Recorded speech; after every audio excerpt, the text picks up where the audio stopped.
Hello, fictional. Welcome to the What If Essay. Today we are gonna see what if Issei meets with the Kendo girls. Part 7. If you end up liking this video, please consider subscribe, so without further ado, let's get into the video. Week 1. Sit down Ice. Sona pointed to the spot across from her. The blanket set before them didn't help to alleviate the feeling of the hard ground just underneath. Taking up most of the space were several large books and a chessboard all set up. He'd been out here for several days now, living in the familiar forest just a few hundred feet from the mouth of Tiamat's cave. She was here because Issei needed to continue to learn how to think strategically, to predict what your opponent would do and find a way to counter it. The sun had gone down over an hour ago, Sona being held up because she'd been summoned to meet with Lord Beelzebub. Before taking him to Tiamat, they had gone to the lab where the evil pieces were created and Ajuka had scanned Issei. The results had taken some time because the Devil King wanted to examine all the results thoroughly. What she was told gave her a new appreciation for the very thing that enabled devils to increase their numbers. The evil piece placed into a person had the ability to mutate, she knew that already. What she didn't know was that under the right conditions, that mutation came with an evolution of sorts. Not even the creator could determine what it might be. The only thing they knew was that Issei was on the edge of mutating one of his 8 pawns. That was the theory behind Issei being able to bring out that family trait when he was with Reya's, but that couldn't be confirmed unless it was observed. This had raised a question that Sona needed to be answered. Would that mean that only someone with a mutation pawn would be able to trade for Issei? Surziches and Ajuka looked at each other knowingly, the Crimson Satan being their head merely by chance. Supposedly. The only limitation to a trade is that it must be a pawn for a pawn. There is nothing in the system that denies a trade other than that. It was obvious why such trades were never heard of. Why would someone trade their own mutation piece for a regular one? The loss of such potential was not something a devil would just readily accept. Sona would only be trading her pawn for a short time, but it would probably be the only trade of its kind since the creation of evil pieces. The subject of said trade was pacing around the blanket, something that was starting to get on her nerves. Ice. She called out to him once more, a little more force in her voice this time. He stopped just to the right of her before sighing. Coming to the spot she had pointed at, Issei plopped down and rubbed at the back of his neck. Sorry Kaichu. I know it's stupid, but I can't help feeling nervous with me being away for so long. He'd been antsy enough when she took him to Tannen for a week. Now he was spending almost an entire month away, which was only made worse because of that disaster of a stray hunt. It's okay. You were there when katase and murayama were given the contract slips and when we placed a ward on your home. They're safe, I promise you. It was the strongest one that they could muster. Herself, Tsubaki, Reya and Momo had taken nearly an hour of preparation just to make sure the strength and scope of what it would detect was sufficient. Shall we begin? Pushing her glasses into place, Sona flipped open one of the books and slid it to be facing her pawn. When Issei nodded, they began what was becoming their nightly ritual. While playing a game of chess, Sona would ask him questions covering several topics. They could range from tactics to naming the pillars or historical events of the underworld. Her goal was a simple one, really. Multitasking was an essential skill for a good king. Issei needed to be able to think and act at the same time. The first attempt at this had been a horrendous failure, but like most other things Issei was adapting quickly. What is the term for the fallen angel organization? Sona made the first move on the board. Tonight, Sona was going to change things up a bit, jumping to a variety of topics rather than picking a single one. The Grigori. His answer came quickly, moving a pawn on the board just as she had. Sona had noticed something in his style of play. Issei preferred to use the pawns rather than risk other pieces. He seemed to relate the game to her peerage and protected the bishops above all others except for the king. The only other piece he frequently used was the rook. She wasn't sure if this was even a conscious thought for him, it did however, give Sona a look into what Issei thought of her servants. It shouldn't have been too much of a surprise, since he and Yura had seemed to work extraordinarily well together. The blue-haired rook was the easygoing type and had taken to his orders when they were fighting together with no issue. The knight was used with caution, the bishops only when absolutely needed. What Sona took note of and reminded herself to fix in the very near future was how he only used the queen as a last resort. The game continued in its usual way. Sona decided on a strategy to use and watched how Issei countered all the while quizzing him. Things took a turn that surprised her when one of his pawns made it to the other side of the board. Aside from House Baal, what are the highest-ranking pillar families? That had been her question as Issei moved the pawn. Alam, Belial, Belith, Vine, Payman, Person, and Zagan. Promote to queen. Issei answered without needing more than a few seconds. When Sona looked back at the board, she wondered where Issei would move next. His choices were aggressive and belonged to no strategy she could name. 3 pawns sat in front of all the other pieces. Each of his rooks positioned at the outer edge acting as a sort of wall or watchtower. The knights were next, in a spot where they could swing out on either side of a pawn, and the bishops deeper in his defense, but still able to maneuver out if he needed them. Sitting in the back were the king and queen, untouched by this point in the game. She'd taken the other 3 pawns as she set herself up for a more defensive play. This one promoted pawn was a wild card that had her mind racing through everything she knew of the game. That was why Sona loved this game. No other game she'd played had the same potential for the unexpected. Countless strategies had been crafted over the years, many with apparent holes that could be exploited, some that could be deployed mid-game with only a few pieces necessary. Whatever Issei was doing had been intended from the start, and the longer she pondered on what his strategy was, the more excited she became.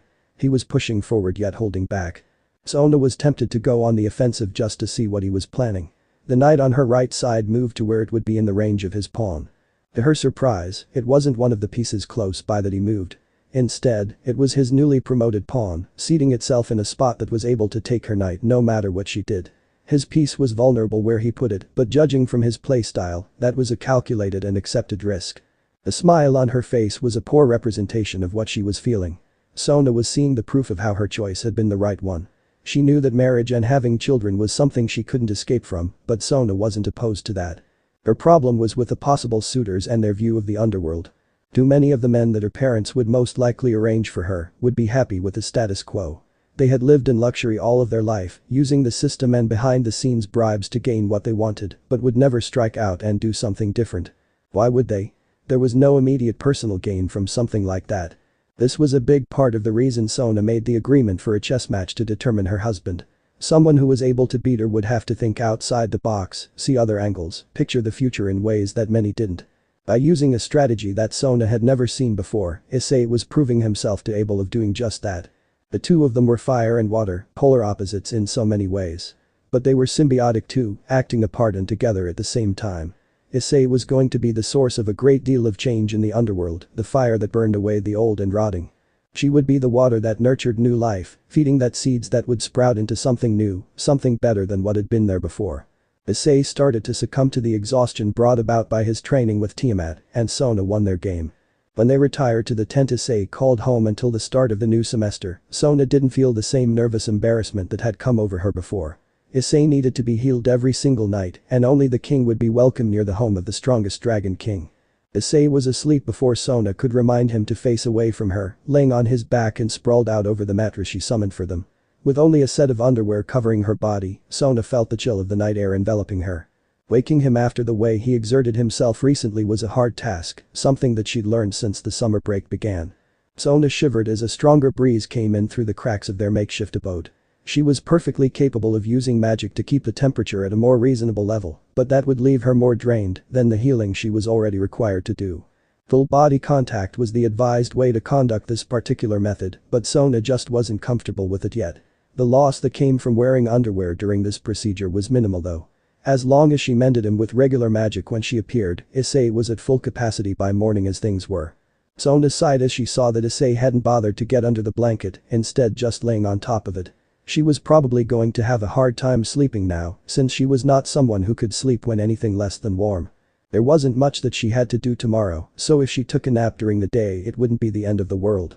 Humming to the side of the bed, Sona slowly crawled close to Issei, preparing herself for a long sleepless night alone with her thoughts. If he were awake right now, Sona had no doubt that she would be incredibly embarrassed. One of her arms was underneath him, the other lying across his chest, with her legs tangled into his. This was an incredibly intimate-looking position to be in. He might have beaten me had he not been so tired. Already Sona was losing herself in thought as her body soaked up the heat he radiated. Her fingers traced along his chest, feeling the proof of how hard he was working. Issei wasn't some overly muscled gym rat, he didn't have the build for it. He was much like many male pure-blooded devils that way, only a few families having the stature and genetic disposition for the muscle mass of anything resembling a human bodybuilder. Sona doubted that he went without a shirt for very long each day, probably only to bath in the spring nearby. But his skin held a tan easily, and he was just a shade darker than he had been when he left. The only thing she noticed was that it made his almost golden eyes more pronounced. Underneath that bronzing skin was the lean muscle that was far stronger than anything a human double his size could produce. His base strength had certainly gone up, a fact made clear by how sore he claimed to be. Supernatural beings had regenerative properties that usually made muscle aches non-existent. The only times it happened were when they were pushed well beyond the limits they had. Wondering if his speed had been just as affected as his physical power, Sona squeezed her legs around his. She paused when Issei shifted and she felt the tight muscle in his legs move with him. He thinks more about brute strength than anything else, or at least that's what happened before.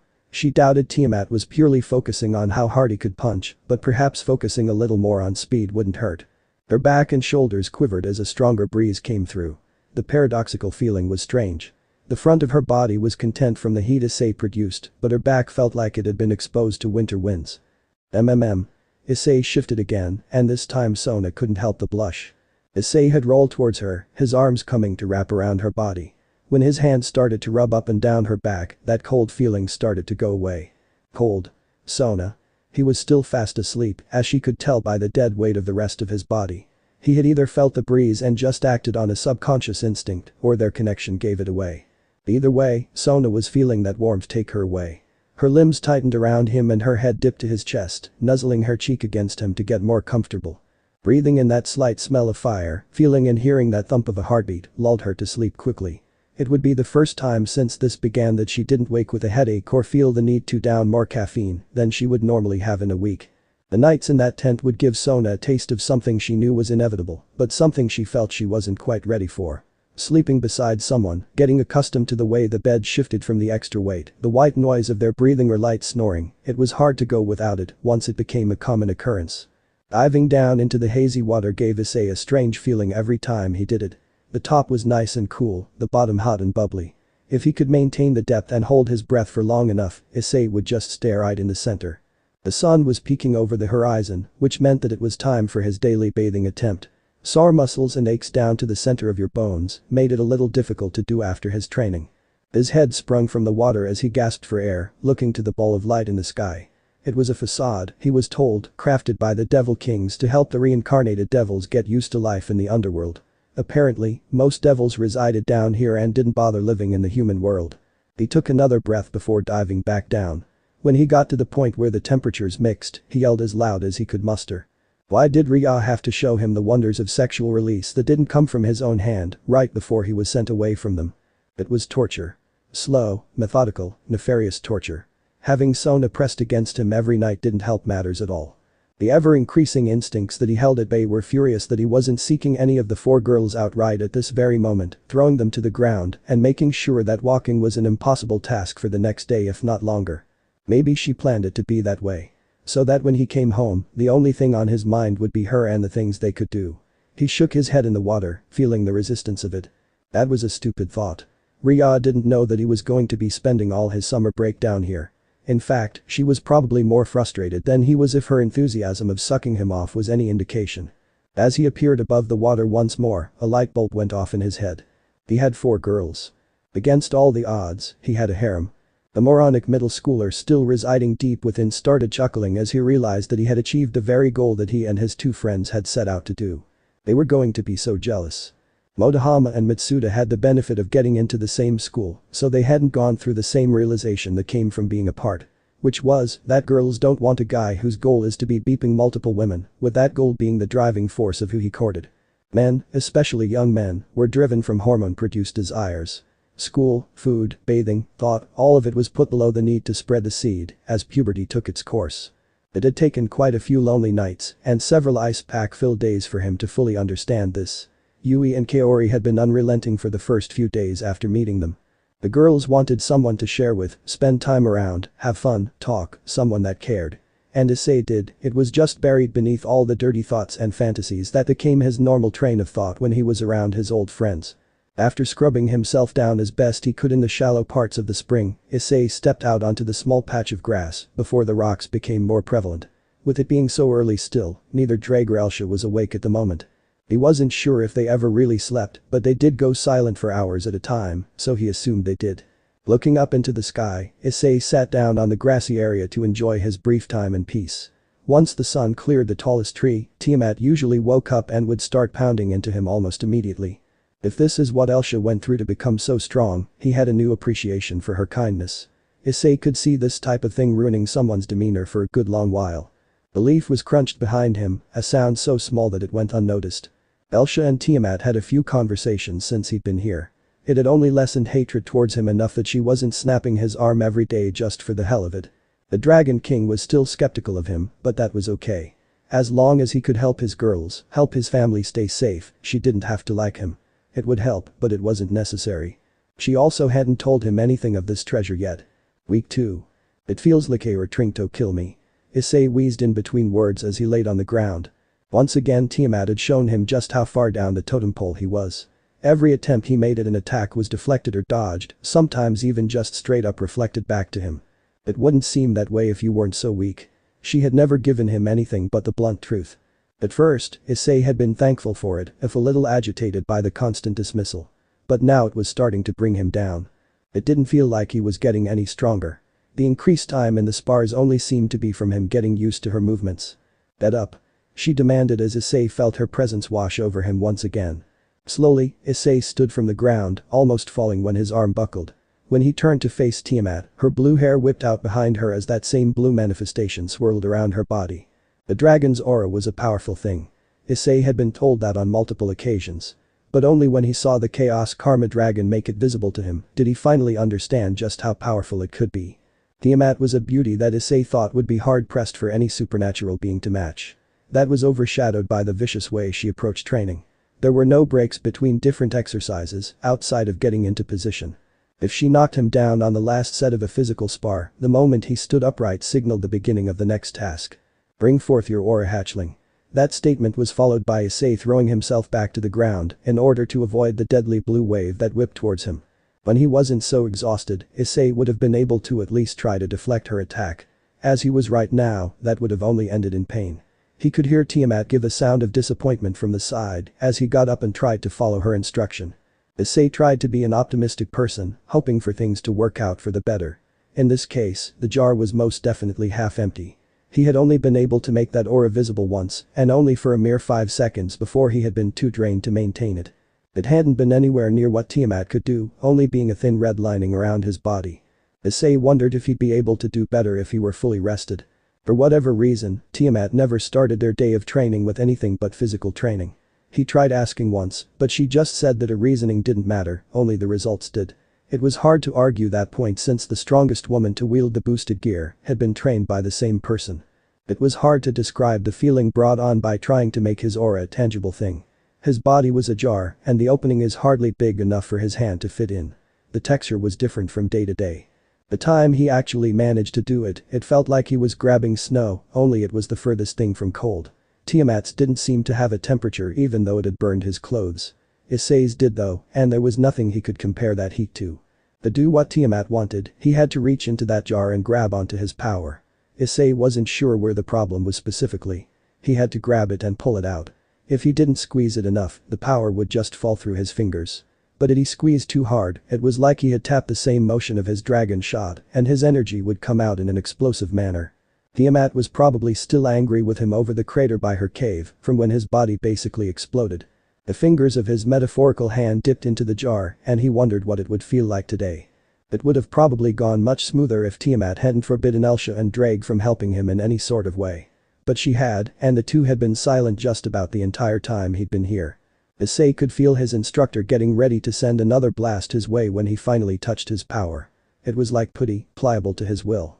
The only limitation was his ability to mold it inside of the small space it resided and pull it out. The attack was launched at him, the blue fiery matter about the size of a volleyball. Issei wasn't confident enough to move and still maintain his focus, so instead, he had to hurry and hope that he succeeded in time. He didn't. Issei was sent flying back a few dozen feet, his red shirt sporting an ice hole burned through it. When his body met the ground, he rolled until a tree made him stop, coughing from the force and the dirt he'd accidentally inhaled along the way. Aside from the ringing in his ears, Issei thought he heard something sizzling. Propped up to his hands and knees, Issei opened his eyes and tried to figure out how far he'd just been launched. What the beep? He was having a hard time making sense of what he saw. Everything was coated in red, the few and far between blades of grass being burned away, and the smaller grains of gravel melting into glass underneath him. Not realizing what was happening, Issei quickly stood up, nearly losing his balance as he did. The red was still coating much of his vision.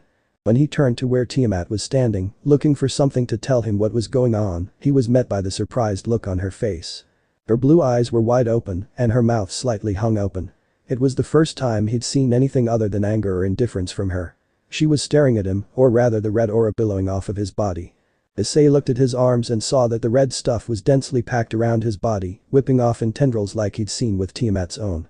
He was still pretty tired, but bringing forth that aura almost seemed to revitalize him in a way. Since he was thinking in terms of beepages, it was like trying to fill a cup that had a false bottom. He had gotten used to that fake piece being the limit of his stamina, of his cup being full. Whatever had just happened inside of him had taken out that false bottom and he was able to feel the full scope of what he could do. That look of surprise then turned into a bloodthirsty smirk. After 11 days, the hatchling finally shows some real progress. Judging from her tone and look, Issei was not going to like the amped-up training she was about to put him through. Her eyes darted to the line of bushes on the edge of the clearing quickly before settling back on Issei. Something was there, watching them carefully. Tiamat knew what it was but had no idea why it was here. As long as it stayed out of the line of fire and in the background, she had no problem with it. Issei still hadn't noticed the creature that had likely been watching him train for at least several days now. His senses were likely jammed up with her being so close by. Not that he was accustomed to using them like she was anyway. "Why are you here, little one, and not at the mountain?" Tiamat had accepted the task of training the devil host of Dreg. She was not about to let her curiosity get the better of her when the chance for her treasure to be returned was her reward. As Tiamat gave Issei instructions on how to best use his aura as a weapon, the creature in hiding stayed, seeming to wait for the right chance to do whatever it was planning. It was cold here. Too cold. The only place she could find the warmth to sleep comfortably was by that steaming water she saw him in. It was where she met the half-kin and had been staying for a while now. She didn't know what to do. The half-kin was nice to her, but did not have the means to help her. Millie, she said she was called. Millie was not bothered by the cold and was claimed by the devils. There was always the chance that she'd leave one day and not come back. A weak cough escaped her mouth, the entirety of her small and weak body shaking and convulsing with each one. She was tired of being sick, she was tired of being tired, she was tired of being hungry. It was the only thing she'd felt in too long. Her large wings ached as they rested against her long and scrawny body. For a dragon, she was a disgrace, or at least that's what the others had always said. Even mother said so, in the end. The dragon was meant to be big, powerful, fearsome. She was small and too weak to even fend for herself. A lifetime of illness had left her body deprived of the nutrients needed for growth. When she had gotten one of the others sick, her mother and the other adult dragons told her that she had to leave before all of them were infected with the strand of flu she had gotten as an infant. Her tail dipped deeper into the warm water of the spring as her mood lowered further. The dragon flu was a nasty thing and one of the only illnesses her race was affected by. But this strand of it had killed a few over the last couple of years and her immune system had never fully developed because of how young she was infected. The berries and fish she had managed to scrounge up would only be enough for so long. She needed help. She didn't want to die. She wanted to fly without getting winded so easily, to enjoy the things others her age were able to. But she couldn't. Even if she had the ability to leave the underworld, the humans would only hunt her like some sort of monster. Her search was getting frantic as the days went by and she could feel how much weaker her body was getting. When she saw him, the one with the brown hair, the one that was dragon yet devil, she hoped he would help. But then she saw him go to Tiamat and that hope was slowly dying just like her body. Tiamat didn't like dealing with the ones that she had previously lived with, but she didn't know why. Neither did Tannen now that she thought about it, but he at least still cared enough to come by every now and then. How did the brown-haired one look like a human? The winds that she should be able to manipulate easily had carried his scent to her from a distance. He was pretty strong, but from what she'd been told only the strongest were able to look human. She wanted to talk to him, to plead for help even if Tiamat was there, and tried to convince to stay away. He smelled like the fire that was always burning in the center of their village. Red, hotter than anything she'd ever experienced, but pleasant and welcoming at the same time. That dark scent of devilry hid behind it, but she didn't care. If I could just talk to him. But she hadn't been able to speak in over a week and any movement made her shake and get cold. How long had it been since what little fire she was able to breathe had snuffed out? A year, maybe even longer. If only I looked like him. Then she could go to the human world, bask in the sun and get warm, find food and stay away from the sickness that always seemed to find her. Her dark gold-scaled body started to go limp against the ground as the exhaustion started to catch up. It always scared her, the chance that she might not wake up the next morning. But luckily this area didn't have many predatory creatures, thanks to Tiamat living nearby. The idea of looking human was stuck in her head as the already dark surroundings got darker from her fading vision. And the harder she thought about it, the faster it dimmed. Even as she fell asleep, her lungs wheezed as they inhaled as deeply as they could, her body shook, and a light cough came after almost every single one. The chances for a lower-level wind dragon like her attaining a human form were nearly zero. But if there was a chance, she would take it. No matter what it might cost. The sun rose up over the horizon, painting the sky from its dark colors into an orange almost fiery glow. When Issei opened his eyes, he wasn't surprised to feel that Sona was already gone. She had started leaving before he woke up for some reason. That was fine, even though he wouldn't mind waking up and feeling her holding on to him. Oil and water. He had to remind himself. Kings and servants don't mix that way. It was getting harder and harder each time though. Setting his feet on the ground, Issei stretched and tried to wake up enough that he wouldn't just fall asleep while trying to wash up. His thoughts drifted back into an area he felt best avoided. Sona wasn't busty or curvy the way a lot of other girls were, but it didn't make her any less beautiful. Her violet eyes were an especially vibrant contrast with her deep black hair. He just wished that she would smile more. Even the small ones she would sometimes show always managed to leave him stunned for several seconds afterward. Each time Issei had been able to do nothing but stare. Better get to it otherwise, Tiamat might just drag me to the spring and throw me in again. He shook his head and walked out. He was feeling pretty good today. The training had definitely picked up in its intensity, just like he thought it would, but since the day he managed to access his dragon aura, he'd been healing up better. Issei was at the halfway point in his training here, and Tiamat said that it was just about the time that he started using the boosted gear. He was looking forward to it and finally getting past whatever evolution stage he was apparently at. With a towel over his shoulder, Issei walked along the path to his bathing area. He was thinking about trying to take 2 a day because Sona had commented on how he smelled when they went to bed. She hadn't said he smelled bad, but that was what he figured she meant. It was probably true with how hard he was working during the day. Although now that he thought about it, he hadn't been sweating that much. Either Tiamat's fire or aura was evaporating it, or his own was. That didn't mean he was left stench-free though. Speaking of stench, something caught his nose as he walked. Issei turned his nose up to get a better whiff of it. And instantly covered his nostrils. Rotten eggs and spoiled milk, maybe with a dash of feta cheese along with it. It didn't smell good and almost had him gagging from it. Hopefully, it wasn't close to the spring and the scent of the minerals in the water would keep it away. Issei decided to just breathe through his mouth until he got to the spring, thinking on how he might stack up against his fellow peerage members after this training. With the way that Tiamat had been favoring physical training most of the time, he figured that he'd be able to take on Aurora and win. When the water came into view, Issei took a large breath through his nose. As soon as he did, the bushes nearby were unlucky enough to be chosen as his spot to void his stomach. The smell was much stronger here. It was like he had crammed the stuff right up his nostrils. Gonna have to snort some water or something to clear that out. Beat that smells. He mumbled as he wiped at his chin.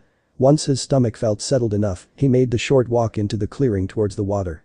Just as he was about to drop his towel and dive in, something caught his eye. On the far back right of the spring was a figure lying on the ground, one leg in the water. Not moving. Issei ran over, thinking the person to be injured or worse. Even if they weren't and had just fallen asleep, this was not the kind of place to do that. The howls, barks, and grunts he'd heard since coming down here made it obvious that something would take advantage of whoever was lying there. He wasn't about to let someone become an easy meal.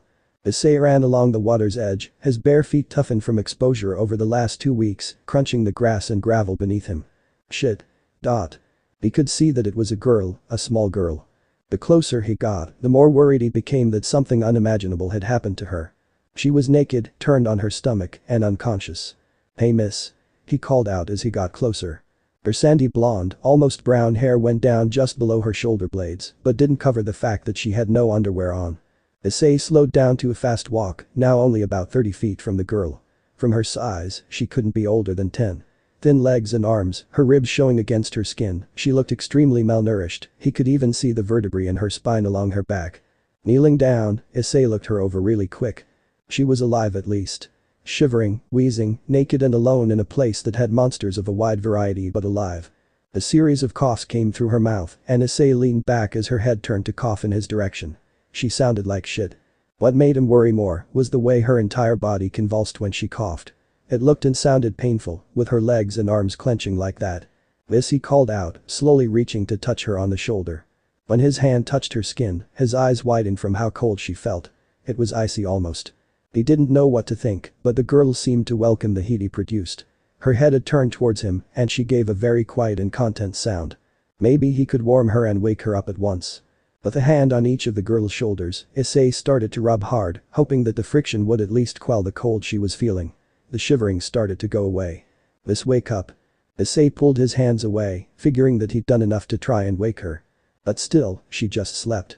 Her lips pulled down and brows furrowed as another coughing fit came.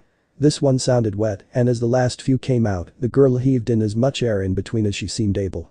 Issei went to try and wake her again when she turned over and started shivering once more. He ignored the fact that he was right in front of a naked girl. For one, she was incredibly young, and looking at her with anything other than concern at the moment was just wrong. Issei did not have a thing for kids. His heart ached when he saw her abdomen. It was sunken in, and her ribs were the only thing giving her a slightly average form. It looked like she hadn't had enough to eat in months. What was strange though, was how clean she looked. For someone so malnourished, she was clean and her skin smooth and unblemished. So at least he ruled out physical abuse. But why was she out here? "Miss, you have to wake up." Issei tried being louder this time. The only response he got was her eyes fluttering like she was in an unpleasant dream. Thought something came from her lips, but he hadn't been able to hear it. Words didn't seem to be working, so Issei went back to warming her up and hoping that her eyes would open. Issei suddenly felt like an idiot. Here he was, trying to warm someone up with his hands when he was literally a dragon. At least partially. Looking around, he saw that there were enough small dry pieces of wood and leaves that he'd be able to start a fire that could keep her warm. Quickly gathering what he thought would be enough and his towel to cover the girl up, Issei got to work. Only a small breath of flame was needed to get the pieces to light. Once that was done, Issei sat by her side and wondered where to go from here. Small hands clutched at the large towel, holding it against her as tightly as he imagined she was capable. The girl's face had sharp features, even for a girl as young as he thought she was. Her skin was a shade that couldn't be healthy, but then again, he only knew so much about devils or other supernatural beings. The minutes ticked by as Issei wondered what to do. Should he call Sona? Should he bring the girl to Tiamat? That smell from earlier seemed to be coming from her, so maybe she was sick. But why was she out here alone? Even though the fire crackled not more than 5 feet away from her, the girl shivered uncontrollably. Issei was still unsure of what to do. If she was a devil, who did he bring her to? Surely Sona would know. But Tiamat assumed a human form, so maybe she lived in the familiar forest. If so, then Tiamat would be the best choice. He felt no power from her, and the only thing he could smell was that apparent illness that had her cold and coughing. Issei stopped his wandering thoughts when he heard her speak again. It was quiet, almost beyond his enhanced range of hearing, but he was sure that she just said help.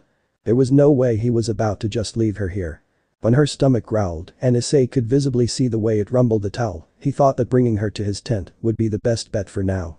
If he could get her to wake up, Issei would give her some food, talk to both Tiamat and Sona about where to go from here. Sona rubbed the bridge of her nose as she felt the magic circle transport her to the familiar forest. Mornings were beginning to get tiresome for her. It wasn't that she was having trouble sleeping, quite the opposite actually. Issei was a fantastic source of heat to keep her warm while she healed him. For some reason, she just wanted to lay there late into the morning, feeling that the day could wait even though she had things to do. Another reason was the return of Isla Bielet, the succubus student council president of Kuo Academy. The girl had gone on an extended leave of absence for a coming-of-age period that her species required. Unfortunately, whatever was supposed to be done during this period hadn't occurred yet. So Isla was irritable at best until she finished at least 3 times. The student council room had been soundproofed in case Sona needed to have sensitive conversations relating to the supernatural, but Isla was using that as a go-ahead to be as loud as she wanted while watching her visual prescription. Porn. The girl was watching porn and masturbating in the office. The months ahead were going to be tiresome until Isla graduated. "Any cells in that brain of yours? Oh great." Tiamat was yelling for some reason. The flash of blue died down, and Sona was met with a clearly irate Dragon King and a surprisingly confrontational Red Dragon Emperor. What was I supposed to do? She's just a little girl and clearly needs help. The two of them were standing by the tent, Issei crossing his arms, while Tiamat literally had smoke coming from her nose and mouth. That is no little girl, hatchling. That is a dragon that has an illness that kills the likes of you and I. From what you've said and what I can smell, she is so ill that she's likely to die any day. Sona rose an eyebrow at hearing them. She took an inhale of breath but didn't catch anything unusual. Her pawn went rigid, but from what she wasn't sure. The only thing she could tell was that something in that statement didn't sit well with him. He looked sad for a moment before that turned to burning resolve. It has to be a sudden onset, so maybe if she gets some help she'll be okay. That smell wasn't around here yesterday. He turned towards the tent and Sona felt his pieces vibrating strangely trough their connection.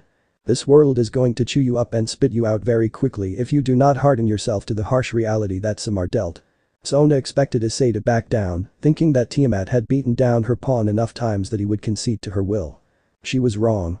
While she suspected that this was a result of Tiamat's presence reinvigorating the dragon instincts her pawn was still developing, Sona saw this as a good thing.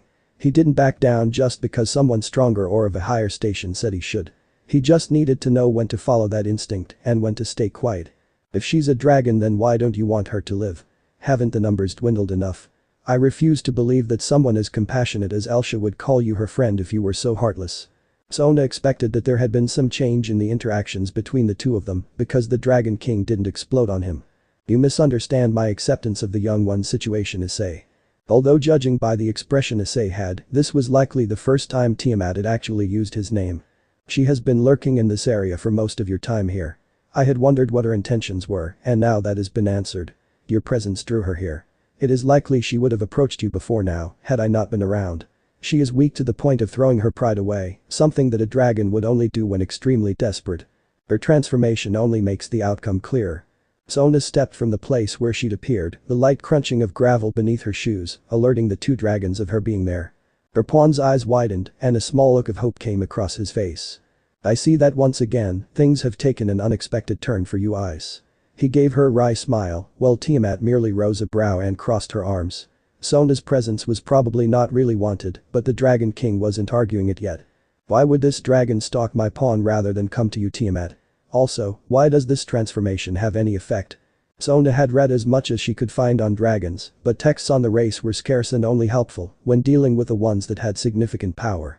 The heavenly dragons and dragon kings mostly. Everything else was generalized information that seemed to apply to most subspecies. This was an opportunity to learn, as well as solve a problem. The wind dragons hardly leave their mountain on the edge of Devil Lands. They are a prideful bunch, more than they really have any right to be. Wind dragons are a low tier, the strongest of which is only on par with the average high-class devil. Their only claim to fame is speed. Tiamat looked over to the tent, a brief sad look coming over her, almost quick enough for Sona to miss it. The little one is small for her age. She has likely been sick for most of her life. The strand of flu that we dragons can contract festers and gains in strength with weaker hosts. She forced herself into a human form, making her look like a child of no more than 10, draining almost all of her power from her body. The flu will take advantage of that. Sona went over that information, while Issei looked like he wanted to run into the tent and comfort the sick dragon. But why would she try to look human if it would only make her worse? Tiamat did not wither under his pained copper stare. All she did was make a gesture towards him with her eyes and head. Issei stepped back like the revelation was a physical blow. I did this. When Tiamat nodded, she also raised a hand to stop Issei from any further outbursts. Her clan worshipped Drake for his strength and even still has his flame heating their village. She may not have realized who she was seeking, but your aura feels quite similar to his, due to your turning. You are the reincarnation of the being that her family has praised for centuries. When she saw you in human form, my guess is that she tried to emulate it in order to approach you. Issei had his head lowered and his fists clenched to the point they were shaking. No, not another. Sona had heard about the development he'd gone through so far, but was not prepared for it to manifest itself right now. Boost. The red gauntlet appeared on his left hand. The call from the Welsh dragon echoed off the hills and trees, bouncing back to them like a faded reverb effect. Issei's hand clenched a little more, and a sea of red erupted from his body. Sona had to cover her eyes from the light that his aura produced. While the pressure of it was astounding, it didn't affect her like Tiamat's had. Instead of a sense of impending doom, Sona felt like that red energy was more comforting than anything. Like feeling a soft current of warm water pass over and through her, it wanted nothing more than to bring peace to those who were in its hold. From her peripheral, Sona saw Tiamat narrowing her eyes in thought. Boost. The next call rang out sooner than expected, the green gem in the center of the gauntlet pulsing brightly. I won't let another die because of me. Issei's mind was racing, from the image of that woman dying because he wasn't quick enough to what could happen if he kept being so hopeless when it mattered. The black talon slicing through the skin of a human that was just in the wrong place at the wrong time. Boost. A strike to the head that had knocked out Tomo and left her vulnerable. Boost. Reya's limping steps when they were finally finished, something that had only happened because he had hesitated. Boost. The way Momo could hardly keep her eyes open as they walked away from the scene and towards the transport circle. While it may have seemed insignificant, the way Sona hadn't adjusted her glasses back into their proper place on the bridge of her nose spoke more of her exhaustion than words could. Then his mind took the route of the what-if scenario. What if it hadn't been his devil friends that had been caught in that fight? What if it had been Yui that had been the one to take that strike to the head? That had been able to knock Tomo off her feet. The chance that his pink-haired, sharp-tongued friend would walk away at all were small. And Kaori, if it had been her to take those wounds to her leg, what were the chances that she wouldn't have bled out on the ground? It made him angry. That was a B-class stray, and he was supposed to be the wielder of something that had made the leaders of all three factions band together because of his might. The aura expanded, pulsing from its position around Issei to the encompassing area. He wasn't good enough. He had to be better. No, not better. He had to be the best. The last image to pass through his mind before the world exploded in red and green was that of his mother being impaled by those talons, the unmoving smirk of the stray so close to her face, contorted in unimaginable pain. Boost. What was all of this training and preparation for, if not to prevent things like that? Boost. His hesitation had already cost one life. Boost. What would it cost the next time? Boost. 5, 10, 50. Boost. His world grew quiet as something brewed beneath the surface. Issei couldn't see it, but Tiamat smirked as she felt the shift in the balance that held the world together. It was a universal law that was only able to be broken because one deity sought to even the playing field. To give the creatures he loved above all others a chance to fend for themselves. Sona felt like her body was being pulled towards that red ocean radiating off of her pawn. The trees, the sky, even the dirt underneath her was tinged in the color represented by so many things. Desire, power, aggression, fire, blood, violence, excitement, passion, love, sincerity, happiness. Sona had seen most of these aspects represented by her pawn in spades, and the others fit well, if only because of the abilities he was working to master. A thought passed through Issei's mind. One that opened so many possibilities, but also brought just as much danger along with it. Sickness and death was part of the natural order of the world. It gave room for others to take the place of the one leaving this plane of existence, nourished the earth with the minerals of the body. Power was how the world worked, whether it be physical, political or financial. The weak bowed to the strong, followed them in the hopes that they could pick up the scraps. Hesitation leads to mistakes, mistakes lead to a shift in power. Power was how he would protect what was his. He was born as a human, a being so low on the totem pole that they were overlooked by the supernatural as just a tool to further their own goals. Sona wouldn't come out and say it, but it had become clear to him. The order of the world, the balance, said that he should be insignificant in the grand scheme of things. His will should have no effect on events that took place. Beat the order, beat the balance. If balance says that I have to lose what's mine, I'll break it. Welsh Dragon Balance Breaker. Underneath that bright glow emanating from his body, Sona and Tiamat were able to see the red plates of armor appear on his chest and legs, extending outward from the center of each jeweled piece. Every new section seemed to slide out from underneath the last, covering the upper arms and legs, before moving up his abdomen and covering his shoulders. Issei lifted his head, and the two women saw his eyes shining the same emerald green of the gems of the armor. When the plating reached his chin, two small golden horns along his jawline, the helmet materialized out of thin air like the centerpieces had. The sound of something leathery reached them before two massive wings expanded themselves from his back. The membrane between the red spines being gray, a tail extending from between his shoulder blades and reaching the ground with a thud. I suppose Elsha was right.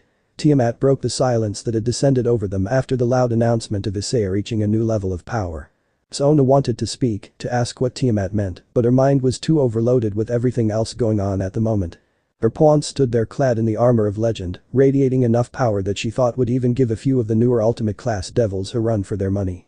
Sona wanted to know what had gone on in his head that triggered this change. They had only been having a conversation about a sick dragon. One that had been apparently trying to confront him, when she. Violet eyes went wide when she realized it. The dragon had forced a change upon herself that was going to kill her, with how weak she already was. This human form was only something she wanted because Issei had a human form. He felt that it was his fault. That her condition was something he had personally caused. To Issei, it wasn't a poor choice made by the person affected.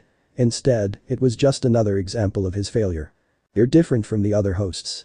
Issei turned to the tent as his new wings folded in. I won't just stand here and let her die. If power is what she needs to pull through, I'll give her mine. Looking down to his left hand, Issei called out to the dragon that had been quiet for most of his time in the underworld. Greg, you told me that sacred gears are powered from the user's will. Can I help her? Each of the gems pulsed as the dragon of domination responded to his host. You may not be able to cure her, but you can certainly make it easier for her body to fight it off. When Issei started walking towards the tent, Sona started to follow. Just before she pushed the opening aside, Sona heard a metallic clang on the floor as Issei dropped to his knees. I'm sorry Kaichu, I didn't mean to ignore you like that. Especially when you're only here because I called you. Issei apologized when he heard her enter. Sona caught sight of the girl they were talking about, her eyes giving an experienced once over. Her family had the most advanced hospital in the underworld and several renowned ones in the human world. Medical situations were nothing new to her. Even if this girl were awake, Sona doubted that she'd even be able to stand in her emaciated state. Don't apologize. You're doing a good thing, Ice. Although I hope that you don't get sick as well. Here. A magic circle spawned around on her hands, which Sona held in front of where his nose and mouth would be. Being this close to his armored form, Sona couldn't help but think of how intimidating it looked. Sharp lines along each of its edges, along with the large wings and tail, it was no wonder that the Red Dragon Emperors of old were so feared. If it wasn't the power they held, the look might have scared a few enemies off by itself. The place just in front of her hand now had an almost invisible current of air. She placed her hand on the ground next, and the same circle and effect came about inside the entire tent. This will help. The air is being pushed through a magical filter of sorts. It should kill any virus the girl is breathing out. The walls of the tent waved from the air current. Sona was better with disinfecting things through her water magic, but this was something that the hospitals under the Citri name used to help clean the rooms. The one placed on the tent itself wouldn't have been enough since Issei was in such close proximity to the sleeping girl. He could have gotten infected before her magic had the chance to clean the air. This isn't your fault. Sona tried to convince him as he gently placed his hands on the girl's chest and abdomen. Boost. The gems covering him shined for just a moment. Not entirely, but I should have noticed her earlier. I was so caught up in my training that I didn't notice a thing. Transfer. The two watched as the girl's body visibly relaxed, her eyes fluttering behind her eyelids. How long will that last for her drag? She's not exerting herself physically, so probably a few hours. I would only give her one at a time, partner. Wind dragons are not all that powerful, you could cause more harm by giving her too much. Drake's voice was surprisingly quiet and almost sounded sullen. Tiamat had implied that Drake had some sort of relationship with at least one wind dragon, but neither his host or Sona were inclined to ask about that right now. The red helmet faded from view as Issei turned to his right, facing his king with a pleading look. Aichu, if she doesn't wake up in the next couple days, can we get her to a hospital? True to her upbringing, Sona went over the pros and cons of helping this dragon quickly in her mind. There were only two things that Sona considered negatives about helping the girl. The first was that the girl likely didn't have the money to pay for treatment. The dragon was without aid from her family, and dragons were selfish in nature. They didn't distribute their wealth lightly. The second was how the girl would react when and if she ever woke up. If she awoke to find herself in an unfamiliar environment and didn't want to be there, she might attack anyone coming in to help. But she had sought Issei out in the first place. Perhaps a dragon's pride wouldn't be a factor for this particular one. And just maybe things would turn out in their favor. She might even want to be his familiar. If that were the case, Sona would certainly pay for whatever treatment might be required. This left her in a similar situation that she'd found herself in Issei. There was a high risk, but also a high reward. In terms of a familiar, a dragon of any type was rare and powerful. Was she willing to take those risks? I'll work off the bill somehow, please Kaichu, I need this. Maybe being around Issei was affecting her more than she previously thought, as she smiled warmly at him. How could she deny him anything when he asked her like that? Her nature as a devil was being stoked to an extent she'd never experienced before meeting Issei.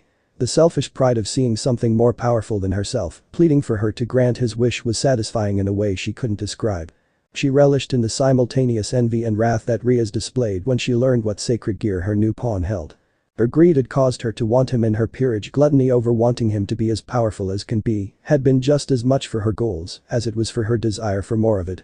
The worst of them, the one that had been slowly gaining momentum, was lust.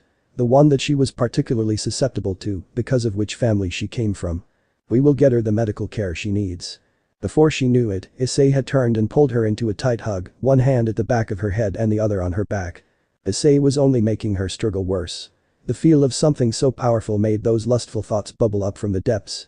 His charisma, the magnetism given to him from being the Red Dragon Emperor, only multiplied it. Thank you. He said with a bright and relieved smile after he pulled back. Sona fought down the urge of what Reya had described to her several weeks ago. For the few seconds that they maintained eye contact, Sona wanted to get him out of that armor and out of his clothes. At the same time, she wanted to do the same thing herself. Luckily her own family trait didn't work as well on her as it did on others. The urge to kiss him, though, that one she didn't think was because of some supernatural phenomenon. Before she stood up, Sona almost thought that she saw Issei slowly moving his face towards hers. Good, at least she wasn't the only one struggling to contain herself. As hard as it was going to be, she needed to follow the standard she had set for herself. Nothing could happen between them before he beat her in chess. As she stood though, her hand had slid from his shoulder to his cheek. But maybe kiss would be no. Not yet. Her eyes shifted from his lips, back to his eyes. I'll see you tonight. There was one thing she would do. And that was to remove any barriers between them while they slept. If Issei asked, she would say that the increased contact, as small of an increase as it would be, was to help promote better healing. It was a weak justification for wanting to satisfy the need she felt. He had obtained his balance breaker and she knew that it would leave him more drained than before. Tiamat was not likely to keep the same level of training now that he had it. Sona would not put a label on whatever it was that she felt for her pawn. That would only make things more difficult. It was already getting bad enough that she was considering losing a match intentionally. The thought had only crossed her mind twice, but still. Hopefully giving in to that desire to have them sleep naked would slow down any other urges. Sona walked out of the tent while shaking her head. She knew that wasn't going to happen, but what else could she do? If anything physical happened between them, her mother would just call her a slut and pull back any support from the plan Sona had. And what if Issei never managed to beat her? He'd come close before, but then he'd started to fall asleep. Rational thought did not mesh well with desire. When the personification of that desire kept proving themselves worthy in more ways, it became near impossible to hold back. Just a little while longer. They watched, glancing through the droves of unrefined life walking through the gates. It was fitting, they thought, that the young birds walked past the gates towards the one that would bring salvation. The world did not see how stagnant their existence had become. The masses believed themselves whole and complete without having experienced true suffering. Suffering will bring out their true selves. It will make them stronger, or they will die. They called themselves the Horde. They were many and yet they were one. Those who resided in the same mortal shell and did not condone the other's actions had been shunned from the light. Patricia, Dennis, and Hedwig all saw the truth. The beast would help show the world that they were not weak or defective. The beast would show them all. Only through pain can you achieve greatness. The impure are the untouched, the unburned, the unslain. The broken are the more evolved. Those who have not been torn have no place in this world. They are asleep. We will help the worthy awaken, and the tainted will be our sacrifice for ascension. As the birds walked, carrying the sticks they thought made them more powerful, the beast stole the light and took control of the body they inhabited. Nose turned up, something caught the creature's attention. Something familiar. A scent on the brown and pink-haired ones. Yes, they would do. Those two interacted with the false prophet, his smell still lingering on their bodies. It wasn't yet time to reveal the truth to the world. But soon. Week 4. It was time for Sona to wake up. Her internal clock had the heiress waking at the same time every day, just before dawn. Even though her mind knew that her body just didn't want to listen. She was quite comfortable where she was at the moment. The only reason she wasn't drifting back to sleep was that there were things to be done. Once again Issei had shifted in his sleep, holding her body against his chest securely. She wondered if he would be embarrassed if he were to wake up right now. As she had suspected, Tiamat had amped up the training once he unlocked his balance breaker, and that little extra skin contact had helped to keep him healed and ready to go the next day. Naked as they both were, Sona was having a hard time keeping a blush off her face. It was a stupid thing to think that she somehow wouldn't crave something more from this. His heart thumped in a strong and steady rhythm, his skin giving her the warmth she needed to fall asleep in the first place. But these weren't what had Sona flustered. Among the Japanese population, Sona was an average height for women. But for a devil, she was on the shorter side. Her legs had tangled themselves with his beneath her head resting against his chest just below his chin. Her situation would have been worse had she been taller.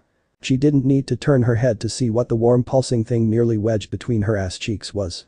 Sona knew she should be getting up and head back to her office to deal with the paperwork for the new term, but her mind was having a hard time convincing her body to do anything at the moment.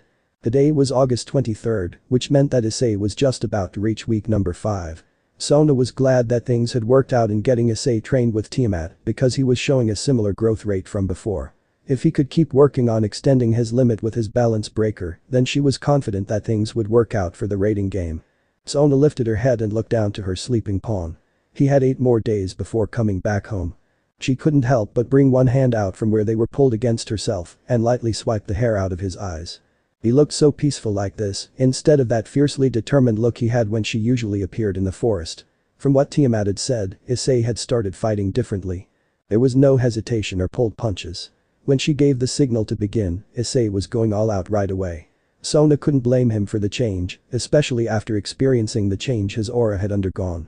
The chance that he would start to draw enemies was only going to grow from this point on. Even when he wasn't trying to make it surge, Sona could feel it affecting her. Slowly, like gravity pulling a drop of molasses down the side of a tree, it was drawing her to Issei. A whirlpool whose current she couldn't swim out of. It felt preordained, a fact that was written before she was even born. Sona knew that wasn't true, but it was hard to rationally equate the way in which he had started to dominate so many facets of her life with anything else. The only other thing she could use to describe what was happening would be to admit something that she adamantly wanted to deny for now. That she was falling in love with her pawn. In order to stall herself, to keep in line with her plans and how she wanted to live her life, Sona had to keep thinking that fate was the reason. Lust was not the reason that she smiled when she thought of the way he touched her, and the others like they were made of glass, listened to them as though nothing else mattered but what they had to say. Lust was what had her staying in place, that itch in the back of her mind, telling her to lift her hips just enough before bringing them back down. She would blame fate for making her want to hear about the things he liked to do, even though she knew most of it. Fate was the reason that she just wanted to listen to that beating heart, feel the warmth that his inner fire produced, lose herself in the protected feeling that came over her when he pulled her on top of him in his sleep. It wasn't love. Because if it was, then what was stopping her from reaching back with her hand and caressing the appendage making itself known? Nothing. If Sona was in love with Issei, there would be no reason she couldn't turn around and wrap her lips around it, licking the underside as she bobbed up and down until she swallowed the fruits of her labor. By the agreement with her family, the only thing she couldn't do was have that piece of him embedded into her, lighting up the nerves that had never been touched before. Until she was engaged, Sona was to remain a virgin like the devil population expected her to be. The women that got married under the pretense of being virgins and being discovered had not been spoken to kindly. Sona could not have that beep sliding into her beep, wet and nearly convulsing in need. She couldn't have him kissing and sucking on her neck until she felt him spill inside of her, letting her lay back on the cold wood of her desk as she felt the seed nearly drip onto the floor. She couldn't do that. There were many ways in which she felt that devils needed to change, but this wasn't necessarily one of them. But by that same agreement, Sona was completely within her rights to pump her hands along the length until her still blooming body was covered in the warm white fluid. She could let him take her head between his hands and thrust his length down her throat to his heart's content. If she were feeling particularly adventurous, she could even lather it with her aqueous numbing magic before climbing atop him and letting him slide into her ass. Sona shook her head before burying it in his chest, the blush wasn't able to be kept away anymore. Her thoughts were getting more and more sex-driven by the day. There were only so many times she could reorganize the alphabetical list of students before it started to come back. She wanted to blame Reya for some of it. Her bishop had been all too pleased to share her activities with Issei before he left for his training and was even more pleased by the way that Momo huffed and pouted. Before hearing about that, Sona's most common romantic or sexual thought about Issei had been a kiss. Deep sex? Seriously? What in the world is happening to me? Even in her thoughts, it was a rhetorical question. Sona knew what was happening.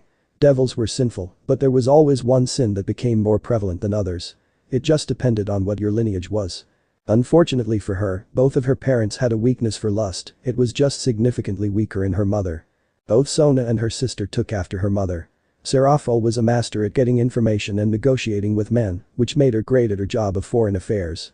Sona took after the more medical and liberal arts side. Had Serafal gone through anything similar in her life? This almost debilitating sexual desire. Sona shifted in her place on top of Issei and was further embarrassed by the clear feeling of a wet spot on his pelvis. There was only one thing that Sona could come up with to explain that. Her saving grace came in the form of a communication circle. Lady Sona, your admission has woken up. She's not happy. A breath of relief escaped her lips before she could stop it. Thank you, I'll be right there. She spoke quietly, not wanting to wake Issei up. He needed his rest to endure the things that Tiamat was putting him through. That and she didn't want him becoming aware of her current state while she was still here. He was already acting more on instinct than when he'd been with Tannen. If he made a move on her, Sona wasn't sure she'd have the ability to push him away. This concerned her greatly. Lifting herself up slightly, Sona bit her bottom lip. A large part of her wanted to stare right where she was. The dragon that she'd taken to her family's hospital was awake and Sona had promised to check in on her. She needed to get up and make sure that the girl didn't start attacking the staff, thinking that she'd been kidnapped or something. The only one who knew the details of how she got into a hospital was Sona. No one else would have the answers the girl might be looking for. Issei shifted and his hands tightened around her. Not enough to pull her back down, but enough that she could tell he was subconsciously aware that she'd moved.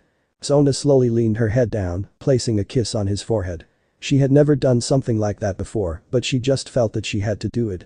One way or another, Issei was going to be hers. She didn't know how long it would take, but it was inevitable. He could have a harem with her entire peerage, and then some, but nothing would change the fact that Issei was her husband. The sooner that process began, the better. At least then she would have an outlet for all these annoying physical desires that were clouding her mind. Perhaps those self-care lessons weren't so useless. Sona thought as she slowly disentangled herself from the sleeping young man. The present members of the Haidu residence all sat around the table for breakfast, the sound of cutlery chiming against a plate every few seconds. The two high school girls could feel a subtle tension in the air, but didn't know if they should address it or how to go about doing that. Meanwhile, Mr. Haidu read the paper and sipped at his coffee as if everything was right in the world.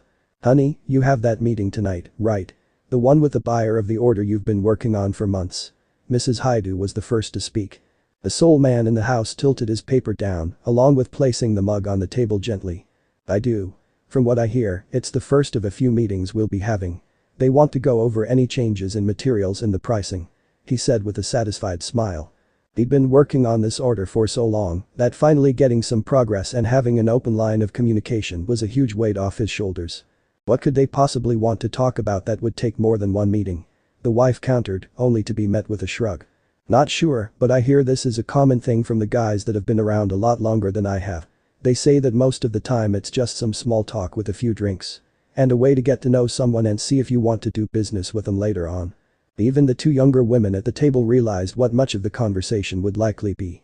Just some guys trying to one-up each other with stories of what girl they may or may not have had sex with. Silence reigned once more as the wife and mother tried to fake being okay with everything going on. The three jumped when her hand smacked the table, getting all the plates and silverware to clang against each other. "I hate this," she whispered just loud enough for everyone to hear, giving up on trying to put on a supportive facade. "He's been gone for so long." Her statement was a no-brainer to decipher. Issei had been gone since the day that summer break started and they hadn't heard a word from him since. Just about 5 weeks now. Yui reached over and placed on hand on the mother's, holding it firmly to convey her shared feelings on the matter. "He'll be back soon. Just a few more days."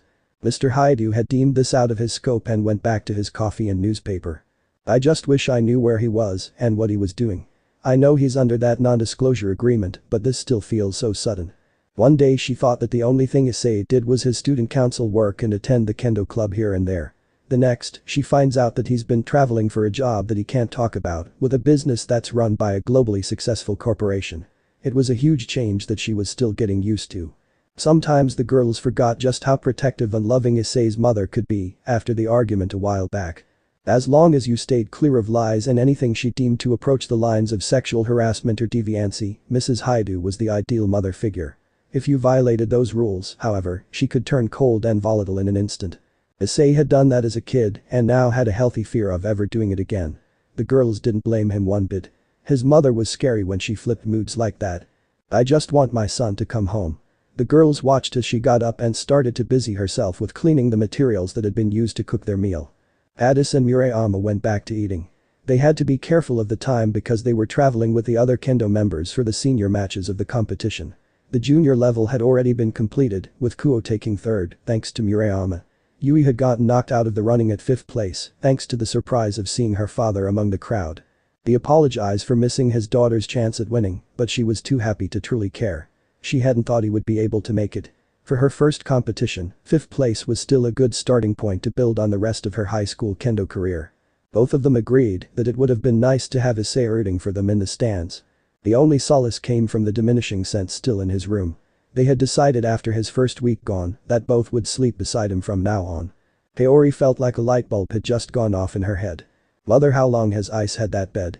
It still felt a little weird for the brunette to call the woman that, but it made her happy, so why not? Also, if things played out the way it had been explained to them, there was a very real chance that the woman turning from the sink could be her mother-in-law at some point. Wiping her hands with a rag left there for this very purpose, Mrs. Haidu tilted her head as she thought about it. "I'm not sure actually. 5 maybe 6 years now." Her brows furrowed as she tried to figure it out by recalling any events that had happened around that same time frame, but nothing came to mind. 11 years. "We bought it at the same time as his desk." The father said in between sips and sounding like he could even recall the day of the week it had happened. "No, that can't be right. It was the year I started my job. I still have the receipt from the delivery crew in the office, just in case we had to use that 10-year warranty. Kaori saw the way that Mrs. Haidu looked appalled at her son still sleeping on the same bed that was meant for him as a child and intervened before a light-hearted argument could begin. Issei said there was a spot in the middle that pokes his back and it squeaks every now and then. The mother seemed to understand what went unsaid, and that was each of the girls had experienced it themselves because they snuck into his room in the hopes that the parents wouldn't notice. But she and her husband already knew. As long as there weren't any surprise additions to the family, neither had a problem with it. From what her husband had said, Issei was being much more conservative about his sexual urges than he'd been as a teen. The perks of a curious and promiscuous neighbor. Koji had said. Apparently losing his virginity on his 15th birthday was the gift the girl had given him. At least the girls that Issei would sleep with were all never mind. She didn't want to finish that thought. I guess it's time we get him a new one then. Mrs. Haidu chirped happily, thankful for something to do and surprise her son with when he got home. Kaori smiled before trying to wither away from the knowing glance. He probably needs a bigger one too, wouldn't you say? Mr. Haidu chuckled into his mug as both girls blushed but still slowly nodded. It would be nice to have room for the three of them without being too cramped. Well then, why don't the three of us go out shopping tomorrow? And hopefully, they would be able to have it delivered by the time Issei got home. It had been quite some time since Sona had last been walking these halls. Other than bringing the female dragon here, it had been almost 3 years. Almost everything looked the way she remembered. The halls were illuminated by expensive bulbs that were easy on the eyes, even with the high output. The wood paneling, paintings, and plaques along the walls kept it from seeming barren. Devils of every sort walked through the hospital. Some appeared completely human, while others had pointed ears or horns on their head, and the rare case of a tail or unretractable set of wings from whatever they'd been before becoming a devil. Her steps were measured as she walked toward the wing meant for VIP patients. Since Sona had brought the girl herself, the staff had allowed the use of the more private and expensive ward. Though as she got closer, she could hear voices getting louder, along with the clang of a tray being tipped onto the floor. She had wasted no time in setting off to hopefully ease the anger of a dragon in a confined space, only realizing on her way here that being confined indoors might not be the best way for a dragon to wake up. Especially if it was somewhere they'd never been. The daily reports that the nurse in charge of the floor sent to Sona made it clear the illness had been dealt with swiftly. Layla, the nurse she spoke with 4 days ago, had asked about the strange energy signature that was mingling with their patients. It had been powerful, filling the dragon to the brim and nearly had her body spasming for 3 days. Breg had miscalculated how much power this dragon would be able to handle. It was a good thing that Sona had taken her here when she did. The noise of things falling to the floor and the yelling stopped as Sona was just about to cross the threshold of the VIP ward. If Sona didn't know any better, it suddenly felt like Issei was here and in a rage unlike any she'd ever experienced as the ward was exposed to an uncontrolled release of power. The silence was broken by the whistling sound of the wind. It started quietly but was quick to rise until her ears were being pounded by gale force winds. That was when Sona saw her, sandy blonde hair whipping behind her, as a pair of large beige wings catapulted the young woman towards the Citri heiress. Striking hazel eyes widened as they locked onto Sona. But the flap of her wings, sending paperwork, gauze, catheters, and needles off of a cart and rolling on the floor, the dragon slowed until she could set her own feet down on the ground. Once she had, the unknown girl eyed Sona curiously, taking large intakes through her nose. Sona stood exactly in the same spot, not wanting to appear threatening or overconfident, staring directly into the dragon's eyes. It was strange to see that color mixed with the reptilian pupils. The outer parts of her iris being a sage green, transitioning to a near sky blue for just a tiny bit before shifting to an orange that replicated the sun. The illness may have been swept away easily with proper medical care, but her body still showed signs of malnourishment. The stature of a sickly 10-year-old girl was gone. What stood before Sona was a young woman of at least 17, based on the structure of her face. Although, that may have just been due to the condition of her body. The usually rounded face of a child could have faded away as the fat stores were used to just keep her alive. She was taller than Sona and probably equal to Issei's height. The dragon was scrawny, slender arms and legs showing out of the hospital gown she had been given by the staff. Determining anything more than that wasn't possible due to how those garments fit. Loose and open back to keep in line with a one-size-fits-most rationality. You smell like him. Sona was taken from her musing when the quiet and raspy voice reached her ears. Smell like him? What does she? Sona stopped the thought as she realized. Only a little while ago, she had been draped over Issei, both of them stark naked. Of course, a dragon would be able to pick that up. You must be his devil mate. Are you here because of what he did to me? Sona wasn't sure that she heard the inflection in her voice correctly. It almost as though the girl sounded sad, like something had been taken from her without her consent. He is in my peerage, but there is no sexual relationship between us. Yet. She thought, but kept it to herself. There was an image she had to maintain in public. Then you allowed it happen.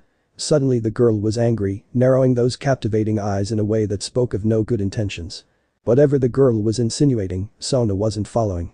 She needed to be clear with her choice of words. I believe we should start from the beginning, as to avoid any sort of miscommunication or misunderstanding. My name is Sona Citri, heiress to the Citri name. Sona waited as the girl seemed like she wasn't interested in trading pleasantries. Aurora. Keeping quiet, Sona waited to see if that was all the girl had to say. As the seconds stretched into double digits, she assumed that it was.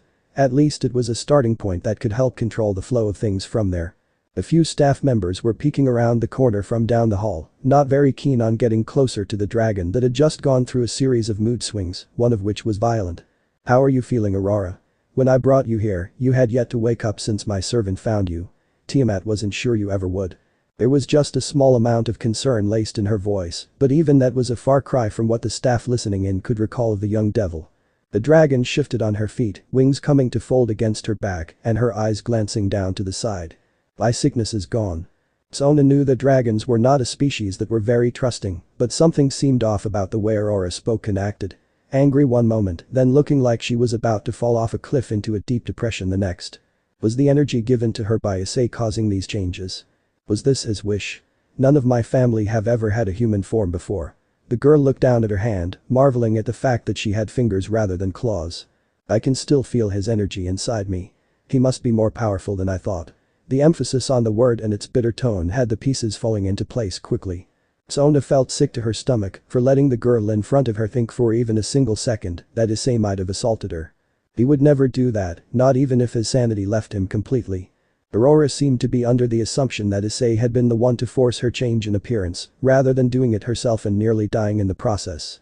Aurora, would you mind if we talked privately? I would very much like to ease the suspicions I believe you have about the events prior to your arrival here. It needed to be a private conversation.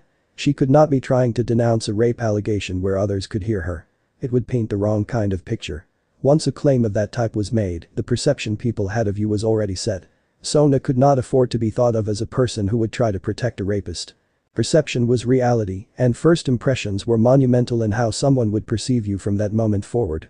Aurora raised her head and looked at Sona curiously, then turning and catching a glimpse of the ones that had been trying to poke her with needles when she woke up. At the very least, she wanted some space from the people cowering behind a wall. The devil girl in front of her seemed cordial enough that she wouldn't have to worry about anything underhanded. After a nod in agreement, Sona led the girl a short distance to what Aurora thought looked like a mix of a kitchen and living room. It was the break room for the staff of the section. The sink had a microwave placed beside it, a fridge on the far side, then there was the couch, coffee table, and TV. Throw in a bed and bathroom, and this place could have been used as someone's apartment. Aurora walked in nervously, stopping at the dining table and placing her hands on the back of the chair. She didn't want to sit. The people poking her had said that she'd been here for almost 2 weeks already, she'd been off her feet long enough. The door clicked as Sona closed it, waving her hand and soundproofing the room quickly. As soon as that was done, Sona turned towards her with a less stoic look. Her eyes conveyed a warmth that she showed to very few. Even her peerage had gotten so accustomed to the cold and bepitical front she used that the times it was pulled away they all seemed flabbergasted. Except for Issei. He always seemed to be able to see through it. She blamed the number of evil pieces used to reincarnate him for that. You have nothing to fear from me. I am only making sure that we can speak without being overheard because the identity of the person we need to talk about has to remain hidden for now. Can you promise me that, Aurora? The dragon snapped her head over, taken by surprise. A pact? She'd never been able to make one before, thanks to always being sick and nearly immobile for a lot of her life. A few minutes of flying had always tired her out to the point of sleeping the rest of the day if she didn't eat twice the normal amount beforehand. Aurora nodded her head before giving it any real thought.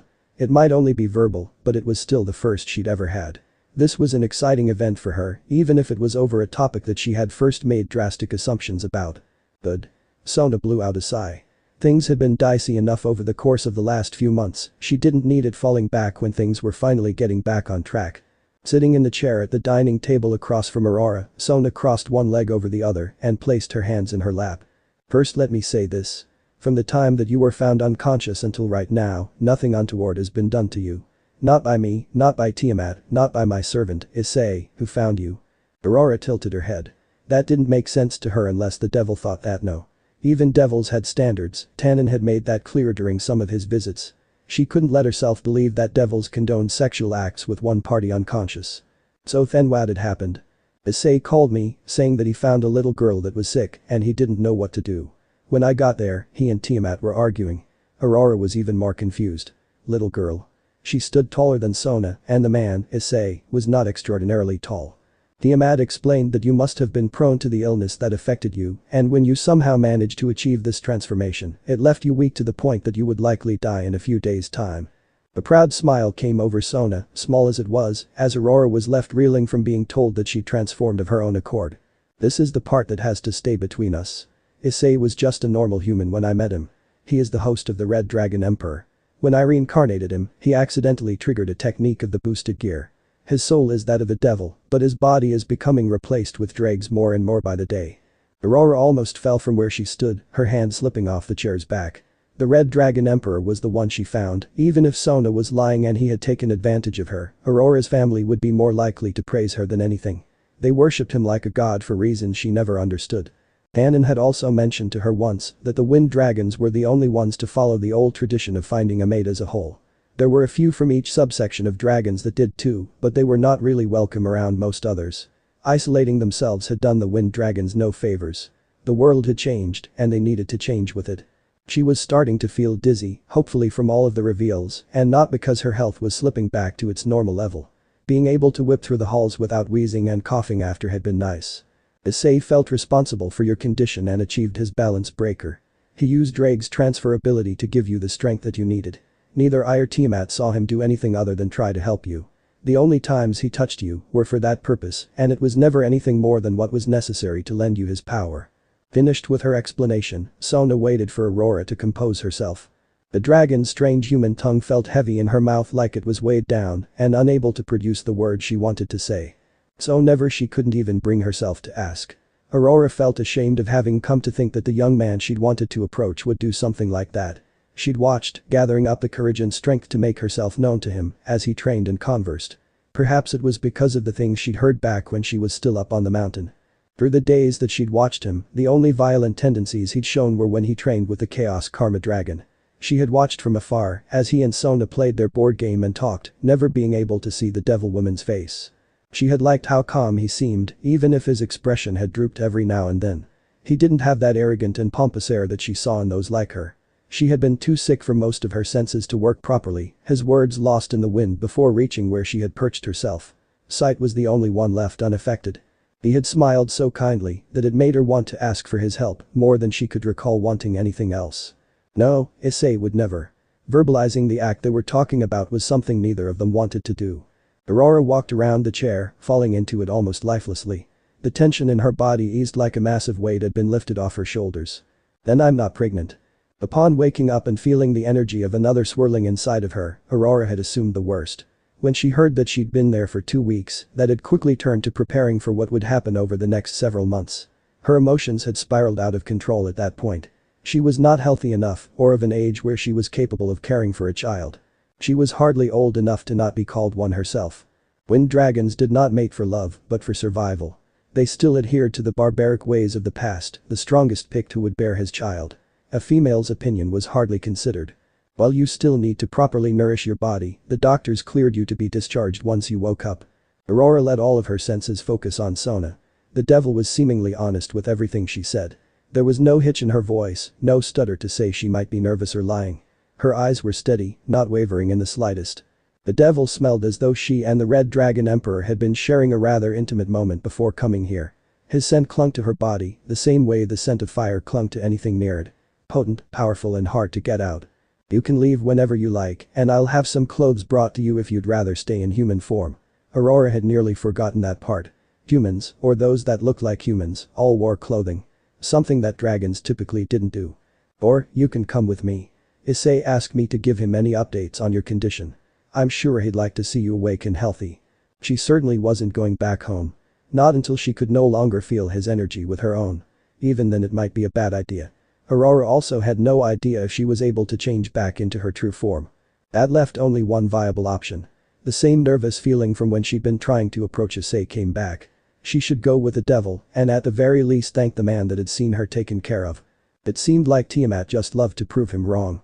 Every time he thought the training couldn't get any harder, she brought it to a new level shortly after. His fists ached, lungs heaving for air through the small vent in his helmet. Using balance breaker this intensely and frequently was incredibly draining. They'd already been forced to take a break because he had tripped on air and face planted. Tiamat was going to use that against him until the day Issei died, he could already tell. You're progressing well, hatchling. The blue-haired woman spoke from above him, offering a hand to bring himself from the ground.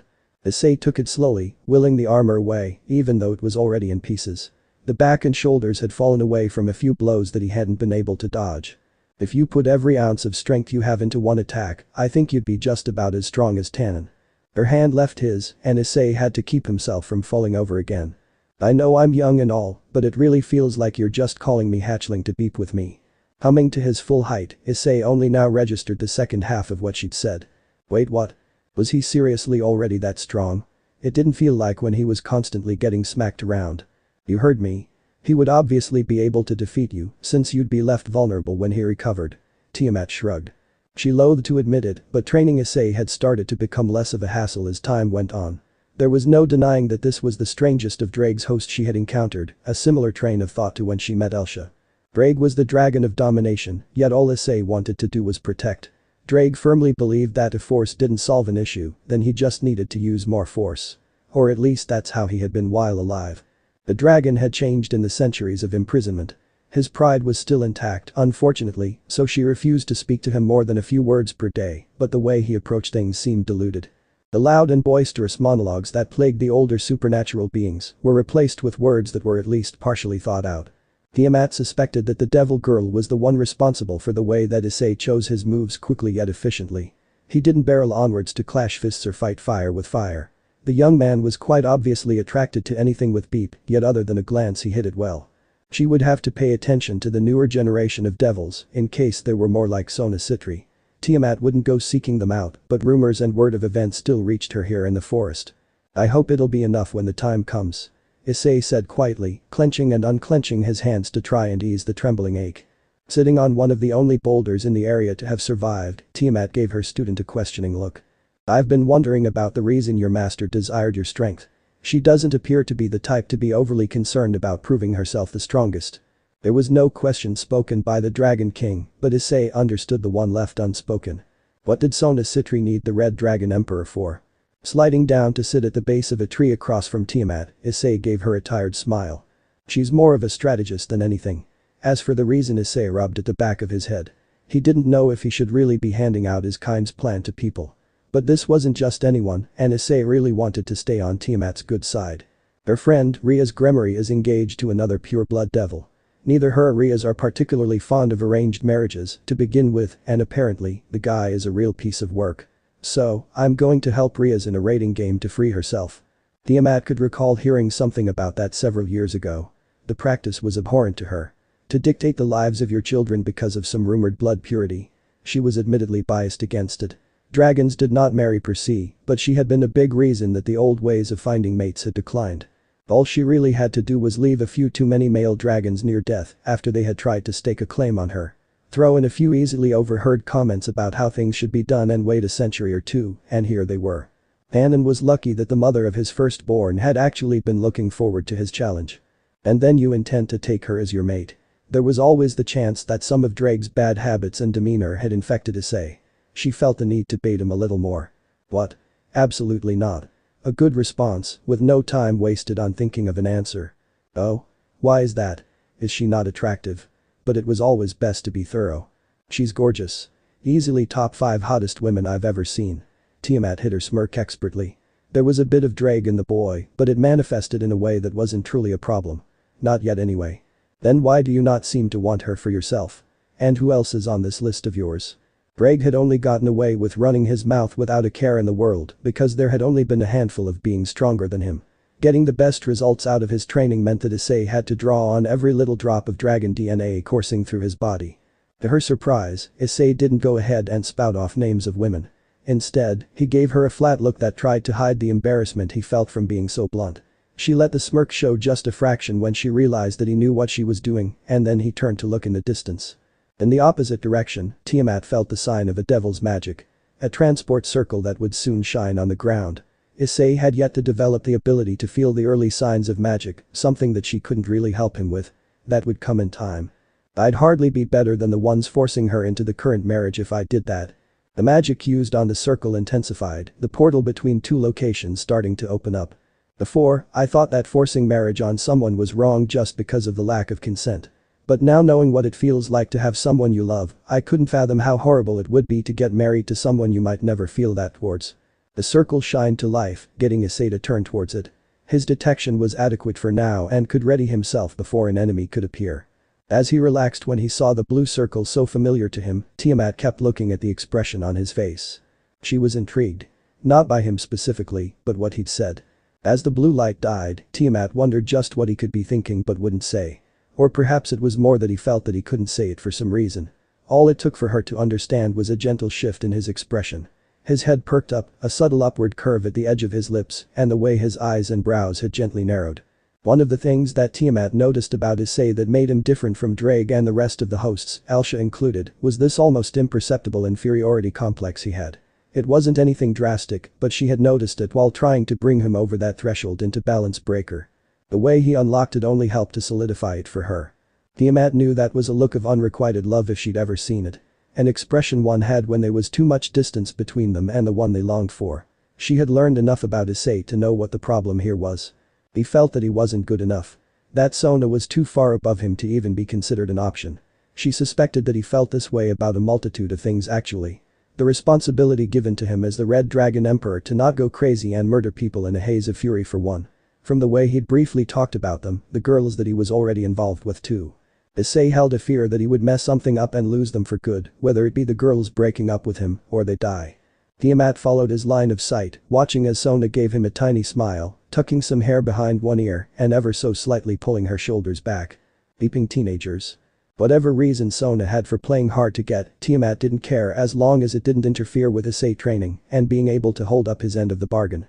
The gestures and posturing made it clear to the Dragon King that Sona was interested. If that were the case, then they should stop with all this roundabout stuff and just do it already. She took a breath to calm down. High-class devils were different from dragons. Position and appearance were important to them. It was likely that Sona was waiting for something. Both Issei and Tiamat watched as a figure stepped from behind Sona. Well, look who's back, Tiamat said, picking up on the identity quickly. She'd rather focus on the dragon that had been stalking her student than wondering when the master and servant would get over themselves and beep. Koji Haidu was incredibly grateful for the warning that his coworker had given him. Tonight was meeting number 3 within a week. The first time, he had actually been able to catch a glimpse of the man supposedly in charge of everything. The tall slender man with gold bangs and a goatee. He had stopped by to talk with one of the other men from his company, once a few words were exchanged he was on his way. The other guys were a little strange to him, but not overly so. One blonde, one dark-haired, one red-eyed. They were all middle-aged, early to mid-50s he'd guess. The blonde guy had a thing for short women, the other two were into the girls that looked like their face never changed from an angry scowl. If his coworker hadn't mentioned that these meetings would end up being so late into the evening and so frequent this week, his wife would have flipped. She was already pissed enough thanks to his little detour on the internet. Seriously though, how could he not stop and stare? The high school girl had a rack that bounced like none he'd ever seen and those legs. He would never cheat on Hinoka, that wasn't the type of man he was. But looking and appreciating God's creations was doing no harm. Right? Even in his own mind, Koji had to admit that was some flimsy, hole-ridden logic. Looking at a woman you pass by on the street for a second or two was a much different story than staying on a porn site because of a smoking hot girl that happened to be wearing his son's school uniform. He would just have to keep himself in check from now on. Come on Haidu. You drinking or what? The blonde one, a Brit by the name of Sully, nearly spilled his beer as he gestured for Koji to join them. Sully, if you don't slow the beat down, I'm leaving you to pay the tab and walk back to the hotel. So said the tall dark-haired one by the name of Alden. The red-eyed, who only went by Jimmy rather than giving his full name, stayed silent at the other end of the table. The night was different. Koji could feel it in the air of the restaurant vividly. It was apparent that something was wrong, but he didn't know if it was business-related or personal. The red-eyed had at least been a part of the group the last 2 meetings, but now was silent and not socializing. That didn't bode well for expecting future business with Scapegoat Incorporated. A business specializing in custom-made costumes and cosplay. Ah, beep off Alden. My part of this is already done, so what's the harm? Sully was adamant that it was perfectly fine if he got himself good and drunk. Koji came and took a seat at the table, wondering if he'd find out where the problem was. The fact that you seem to have forgotten the next arrival is troubling. Remember the time you got drunk and puked all over him? Sully went white as a ghost. Koji didn't know they were expecting another person and said as much. I didn't realize there was another from your company coming tonight. He said lightly, taking a sip from a much smaller beer than Sully had ordered. Sully swallowed heavily, setting his drink down and waving down the waitress, a pretty young thing that seemed to like the attention the older guys gave her. That was probably all an act though. A ploy to get better tips. He works for the CEO. The guy with the blonde bangs has a bunch of side projects, always moving, always working. Anyway, this other guy pretty much does the same thing as you, acquisition stuff. He's not here for anything relating to us though. The boss said he's just joining to help build relations between his companies while he's here on a different job. Alden gave the waitress his own order, adding his own thoughts about the expectant arrival as the woman moved around the table to get back to the bar. Sully gets nervous anytime we meet up with him now.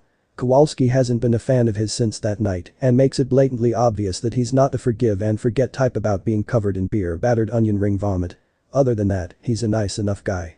A few minutes of small talk followed, with Sully being handed a tall glass of water to occupy himself with rather than continuing to get inebriated. None of the men gathered had any issues with him drinking, they just didn't want things to turn messy, so some self-control was required.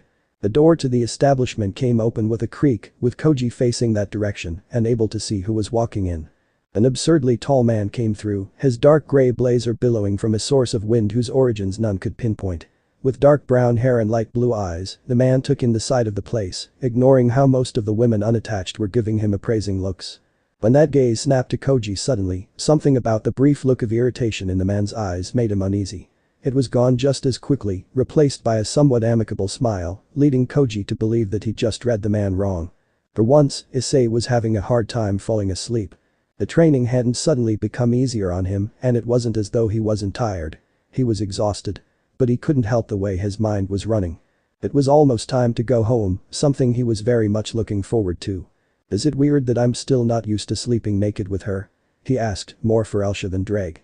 The Red Dragon had never really worn clothes in the first place so he wouldn't understand. To be frank, I'm surprised you've taken it this well, with the way you feel about her. But I suppose with you falling asleep the moment your head hits the pillow, you've had little time to actually absorb the situation as it happens. Drake seemed to realize that the question wasn't directed towards him and stayed out of it. He did feel the urge to say that a dragon should never feel ashamed of their body. They were physical representations of power, the perfect predator. Being afraid of intimacy or showing yourself to another was of no consequence. Issei didn't even bother with a denial. Elsha was in his head, seeing what he saw and hearing his thoughts. Denying that he felt something for the young woman fast asleep beside him was useless. Sona had caught his attention the moment he saw her. At first, it was more of a fascination than attraction, or so he thought until that dream shortly after. He'd watched a few series that catered to the BDSM base, but it was never really his thing. There were just some extremely attractive women in the series that his friends had said were out of this world. How was he supposed to not watch it after that? Either way, the dream of her handcuffing him to the bed and covering specific parts of him with whipped cream had been unexpected. Even now that particular dream stood out from his other fantasies. When he joined her peerage, Issei better understood that his attraction to her was not unwarranted. She cared for her peerage deeply, but felt that she just wasn't allowed to show that to them in any setting that could be deemed public. This training had certainly helped him to get a better look at what made Sona tick. When they were playing chess and talking, Sona was less reserved. She smiled more than he'd ever seen back up at school. I hope this feeling goes away. He admitted. It was starting to get really hard to stay on topic sometimes. Issei had no illusions about the fact that Sona would someday marry another pure-blood devil. If he couldn't claw his way out of this pit, then he wasn't sure how he'd handle that. Elsha kept quiet. She knew the truth of the situation regarding Sona, but it wasn't her place to say something. The Norse fire dragon could only come up with one reason that Sona had failed to mention the agreement with Reya's. And that was to keep Issei's mind on his training for now. She didn't disagree with that choice. He had needed to train rigorously if he was going to match up to a being that healed almost as quickly as they were damaged. But now perhaps things were different. Aside from astral projection, Issei had one other thing up his sleeve that could even the playing field. Issei looked down to see the one his thoughts had been so heavily focused on. When Sona slept, there was this small content smile on her face. Like everything was right in the world. It made his predicament worse since she was naked and cuddling up to his side. She was small and slender, but not in a way that took away any of her curves of charm. With his growing strength, she was light as a feather to him, even the times that he'd apparently pulled her onto his chest. He could still remember feeling her in that position, wishing he had the courage to do that when he wasn't unconscious. Her body was cool against the always heated skin he had now, and it was incredibly soothing. She wasn't busty like Tsubaki or Reya's thankfully, he didn't want to know how bad the urges would have been to ignore if she was. At a glance, she wasn't the kind of girl Issei would have thought he'd be attracted to in middle school. She came off as cold and uncaring, and as form-fitting as the uniforms were, Sona's body was better than he'd had any reason to think. Maybe it was from the flare of the corset and skirt. Sona did not have particularly wide hips for her size, but her thin waist was perfectly proportioned with it. Her skin was smooth, something he was currently feeling quite well as she slid her leg up against his, curling herself into him just a little bit more. Her leg stopped before it went too high. Her arms tightened around his chest, getting him to feel her beep against his arm. He could tell just by the feel that they were the perfect size to fit in hand if he were to grab them. Issei shook his head, wanting to get his mind away from the urge to do anything that might set back the progress they've made over these last weeks. He drifted off to thinking of his new friend. Aurora, or Rory as he'd decided to call her. Issei really wasn't sure how to describe that relationship. He'd been surprised that Tiamat had taken a liking to her after hearing how she thought of the wind dragons. Apparently, Tiamat thought that if the others saw Aurora thrive among other dragons, more might reconsider the way that they've lived their lives. It was definitely hard to hear how the female dragons of that type were treated as little more than second-class citizens. Many places in the world were male-dominated, but the wind dragons were stuck in a mindset that a woman didn't have much of a place other than home or procuring food. For the first few days, Rory had only really spoken a few words. She was nervous around him for some reason, but also hardly ever seemed to leave his line of sight. He suspected that it had something to do with how Drake was viewed by her kind. But he was not Drake, Issei was merely lucky enough to have him attached to his soul. When Tiamat offered to let the girl stay here with her, Issei could see that she was trying to desperately hold back tears. He felt bad that he hadn't realized that she was worrying so much over where she would go. Rory was slowly filling out, that emaciated look fading from the mounds of food that Sona would bring with her each night. It was crazy to see the physical changes happening so quickly. Where she'd once looked like she might just keel over, now she just looked like an incredibly thin young woman that was around his age. Issei had been told how dragons shrunk if they used too much power, and that was why she'd look like a little girl when he found her. That transformation had taken almost everything Rory had. Another thing he felt bad about. He hadn't meant to make her feel like she couldn't approach him as she was. She still had no idea if she'd be able to ever change into her true form again. Wind dragons had never done that before. Maybe if he boosted enough and then transferred it to her, she'd be able to regain her dragon appearance. Although she did seem to be enjoying the human body well enough. When Issei left the tent yesterday, he'd been met with the sight of her squeezing at her chest, which had grown significantly overnight. It was probably a bad comparison, but if Tiamat was anything to go by, Rory's beep would keep growing as she ate enough to feed a dozen people. Daily.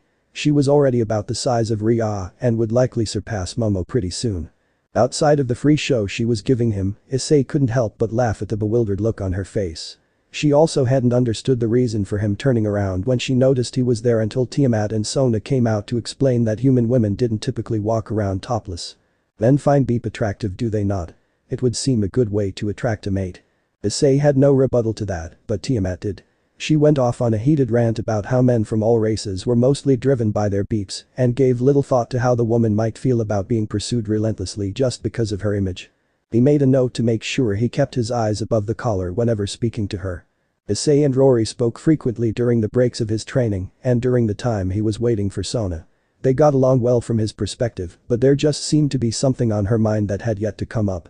It started after Sona talked to her the day after she appeared.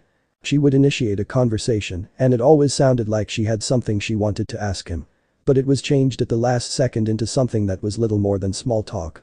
He didn't have anything against making small talk with her, but he was getting more and more curious about what she wanted to ask him. She had almost gone through with whatever it was too when they were talking about the girls back home. Rory seemed to be having an internal battle of epic proportions. Her brows and lips had contorted into some strange expressions before she finally decided to just ask him what his favorite food was. His thoughts over the she-dragon were pulled away by Sona's hand gliding gently over his chest. This girl, he doubted that she had any clue what she was doing to him, but this was starting to become torture. Her slender fingers were drawing circles on his chest in her sleep, and the feeling was something that he loved. It felt intimate, loving even. Like there was no other goal but to just touch him because she wanted to. Sona was still in a deep sleep, yet her hand was slowly moving south. The light touch came down to his stomach, the feeling making him twitch. It felt weird, but not in any unpleasant sort of way. His eyes widened as her hand kept moving down, now resting on his hip. The way her fingers danced over his skin and the sight of her smile had blood being redirected. Issei didn't know what to say, think or do when her ring and middle finger glanced across his shaft. Was Sona having some sort of fantasy of her own? Who was it about? What were they doing? Hot. She mumbled. The way she said it made Issei think that she wasn't referring to temperature. It was slurred in a way that he thought she was in no way against whatever was on her mind. Her hand fell further down, her index finger tracing up from his thigh to his balls and up along his length. She was touching him. Just as soon as it started, it was over. Sona's eyes flew open as a magical warning started ringing in her head, the hand that had been touching the genitalia of her pawn, now firmly planted on his thigh to push herself up. The wards. She said in alarm. The daydream look left Issei not even 3 seconds after the words escaped her. There was only one thing his king could have meant by that. Violet eyes quickly turned over to him, finding Issei awake and looking at her with a worried frown. We have to go. Now. Shuffling was heard from outside the tent from 2 people. Sona's loud exclamation had alerted both Tiamat and Aurora, and they were coming to see what the problem was. We're home. Yui called out as they crossed the threshold and into the house. The last of the competitions had ended a few hours ago, but the success of their seniors had prompted a celebration. Laughing, congratulating, and many conversations had filled the kendo club room after returning. Kaori and Yui had been speaking with the current captain about the future of their club and who should succeed her. It was between the 2 of them. The girls weren't too concerned about who would be chosen because the other would be named co-captain. They would be sharing a responsibility for the club they had come to love. Theirs to lead and guide in the coming years. Welcome back, girls. How did it go? Mrs. Haidu was seated on the couch, watching some sort of TV drama with a glass of wine in hand. The duo could see the tension that the mother felt with her son being gone so long. They had to wonder if that dragon tamer thing wasn't somehow a two-way street. She missed her son, and the meetings her husband had this week weren't helping matters. Mrs. Haidu was feeling like she had nothing to do, no one to look after. The 3 girls had all enjoyed the day shopping a while ago when they were out getting a new bed for Issei. Yui and Kaori had felt mildly embarrassed at being seen through, as even Mr. Haidu had picked up on the fact that the girls had been sleeping in Issei's room. Nothing was ever mentioned about it, so that embarrassment had died down. Asuka took first place. We had a little party at the club to celebrate. Kaori smiled. Looking around, specifically into the kitchen, it was obvious that dinner had yet to even be started. It was almost 9:30 at night. Looking at the mother again, they saw that her cheeks were a little flushed. Had she been waiting for them to even fix herself something to eat? If that were the case, and that glass of wine wasn't the first, there was a chance that redness was from feeling a little tipsy. Are you the only one home? Kaori added. Having stood and started to walk over, Mrs. Haidu gathered the 2 girls in a hug. I'm so glad you're home. She pulled back and pouted, something neither had seen the woman do. Koji's meeting is running late. He said some other man from that company met up with them and were still ordering drinks an hour ago. Hopefully, he'll be home soon. Neither of the girls were too well versed in any sort of business climate, but it seemed odd enough that the meeting was supposed to happen after regular work hours. Are you girls hungry? I wanted to wait for you so at least some of us could eat together. And that answered the question of whether the mother had anything in her stomach to help absorb the alcohol. That would be great. Is there anything I could help with? Kaori was hoping to take over any tasks that might require a sharp object. Mrs. Haidu didn't look like she was too intoxicated, but better safe than sorry. Outside of the home and in the darkness created from the tree cover, the beast lurked. It was time. They would start here, with the ones that his other sides knew to be the friends of his devil summon. What better way to show the world the truth than to use those close to it being of false darkness? The one with pink hair was not as far from purity as first thought. They could tell. The way she looked around, the way she walked along the edges of the dark corners, it spoke of a transition. She was close and would be his first. The one with brown hair would be a true test. She had known no true suffering. The older one, the mother, it would be near impossible for her to transcend. Unless her son, the being of false darkness, was torn from her grip. Perhaps they should. What's this? The beast had the light, he was in control of their body. He was the one who determined who was worthy of the test. The first waves would be altered as needed, finding the best ways to bring out the true being sleeping inside the dregs that walk the streets. 2 men walked along the sparsely lit sidewalk, one stumbling and the other sober. The drunk one was likely the devil summon's father, their looks too similar to write off as anything else, and they were turning towards the same home. It was the other man, the one walking straight and tall and smelled of the truth that he was interested in. That smell, the beast knew it. The scent of the pure poured from his body in waves. The man knew them, he could bring them. The beast's lips curled into a smile that spoke of blood and pain. The tall man was not pure himself, but the beast could fix that. The world would hear the whispers of truth quickly turn to the loud beckoning for change. And it would all start here. The beast stepped into the light, skin flushed red and in some parts a near purple. The veins popping through his skin only showed that he wielded the power. The town of Kuo would be the first of many. When he had created more like him, the cities would be next. Yui sat at the kitchen table, watching Kaori and Mrs. Haidu going about their business happily. She could cook a little, but nowhere near the level of those two, so she sat herself down and waited with a few notes of how to progress her kendo skills. She'd gone over them enough times already that she didn't even need to look down to know what it read. It had gotten to a point that a recitation of it was going on in the background of her thoughts. She missed Ice. That was what was truly going on in her mind. He was coming back tomorrow, and she could hardly wait. It was strange how you could get so attached to someone so quickly. Yui could no longer see her life without him, and the longer he stayed away, the more she wanted to just feel him beside her as they slept. Kaori was a good enough cuddle buddy, but there were just some things that couldn't compare. The way Issei always kept her warm, the light musk he always had. Issei didn't smell bad, but there was just this smell of something she couldn't put her finger on, and it was something she'd learned to love. The way he held onto her as they slept, his arms holding her against him securely. To her surprise, she'd even started to enjoy the way she could feel him poking in between her thighs in the early morning if she happened to wake up. The thought of what Reya had done still made her angry. Not because of the act in itself, but because she still felt so far away from similar intimate acts herself. But maybe that just in her head, like how she'd felt before Issei had literally been on top of her that night. Maybe if she just took the initiative, she'd find herself okay with it. Issei would probably have to start things off though, and she knew that he'd be too worried about upsetting her to do that. Bang. All three women jumped as the loud sound of something colliding against the door echoed throughout the quiet home. The groan could be barely heard shortly after, getting Mrs. Haidu to huff. I'll get it. Koji must have had more to drink than he should have. Kaori looked down at her hand, clenching her other hand over it tightly and biting down on her lower lip. Yui looked down and saw a little streak of red, immediately getting up and grabbing a clean towel. Kaori had cut herself when the noise scared her. The door opening could be heard as Yui tried to put pressure on the cut on her friend's palm without Kaori yelling out. The look Yui received from Kaori let her know that she was thankful before she moved to the living room to see what the hell had made that sound.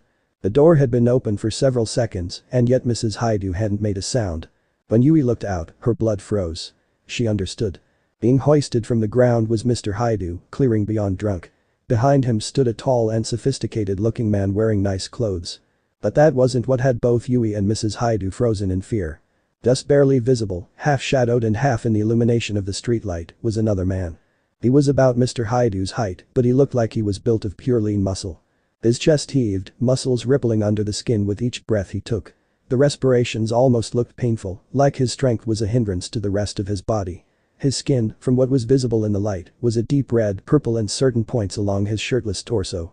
But it was the way he looked at them that had each woman frozen in place. His eyes did not seem to be those of a rational person. It was like he was a creature born out of a nightmare, only there to terrorize them until they finally took their last labored and frightened breath.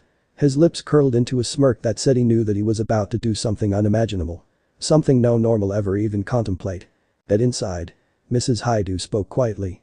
Both of you. Her eyes never leaving that shadowed harbinger. They had no reason to feel so scared other than from the look of him. But for some reason, he sent both women into a panic.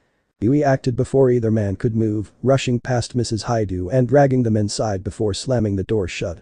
She let out a breath of relief from not being able to see that thing anymore. Her and Kaori knew that there were things in this world that did not line up with what most people knew. If seeing that man prompted something so primal, she had little doubt that it was something only Issei could deal with. And he wasn't here. Neither bothered to notice the way that the man's eyes had narrowed once he set foot inside. They didn't even question who he was or why he was here. All that mattered was that they get away from the one still outside. Oni, was with Daruf Treeman. The father of the house spoke up from the ground, unable to stand on his own. The man was plastered. Hush Koji. Mrs. Haidu gently. Her husband obviously hadn't seen the thing behind him. I apologize for the treatment. But may I ask who you are? The woman had to look up to meet the new arrival's eyes. Issei was just about finished throwing on the rest of his clothes. Sona had just used magic to dress, something he would have to learn at a later date. Aurora and Tiamat had come bursting into the tent, wondering what was going on. The wards on my house went off. Something is there with my family. The ground outside of the tent started to shine with a blue crest, just as Issei felt something pulling his attention away. Sona and Tiamat turned to it, and the heiress widened her eyes and started preparing multiple communication circles.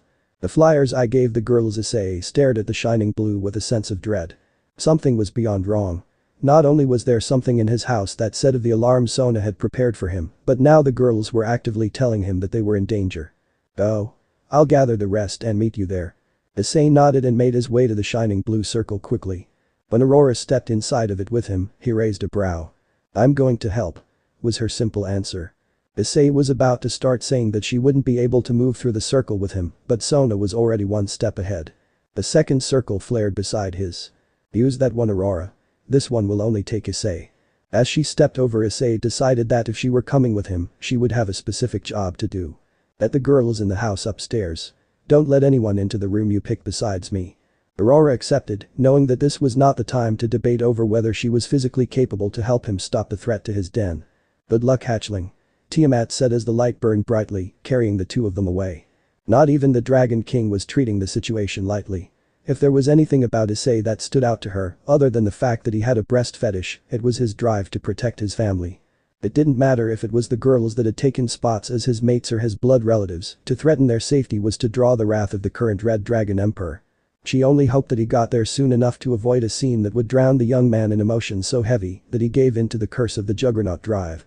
Issei and Aurora came in a flash of blue, ending up right outside of his house. Beep. The door of his home was bashed in, barely hanging onto the top hinge. The wood was splintered in the center, almost like a punch was what had done it. The door's frame was hanging and splintered inward. "Ice." A scream pierced through the silence, and the one called felt another pull of magic on him. "Let's go." His face reflected only the determination to stay true to his promise, but it was a very different story of the storm beneath the surface. Looking at the front of his home, being summoned by the girls when those flyers were only supposed to be used in an emergency. Issei was scared of what he was about to find as he rushed through the door and into the living room. The reason for those flyers to only be used in an emergency situation. That was because it would mean revealing his non-human nature to anyone nearby, most importantly his parents. He wasn't really ready for them to know about him being a devil yet, but if it was a choice of their safety over making them aware, he'd deal with whatever fallout came of it. Sure, Sona could wipe those particular memories from any bystanders, but he didn't like the idea of his parents being influenced with magic. Doing that was as good as lying to their face, something he hated doing.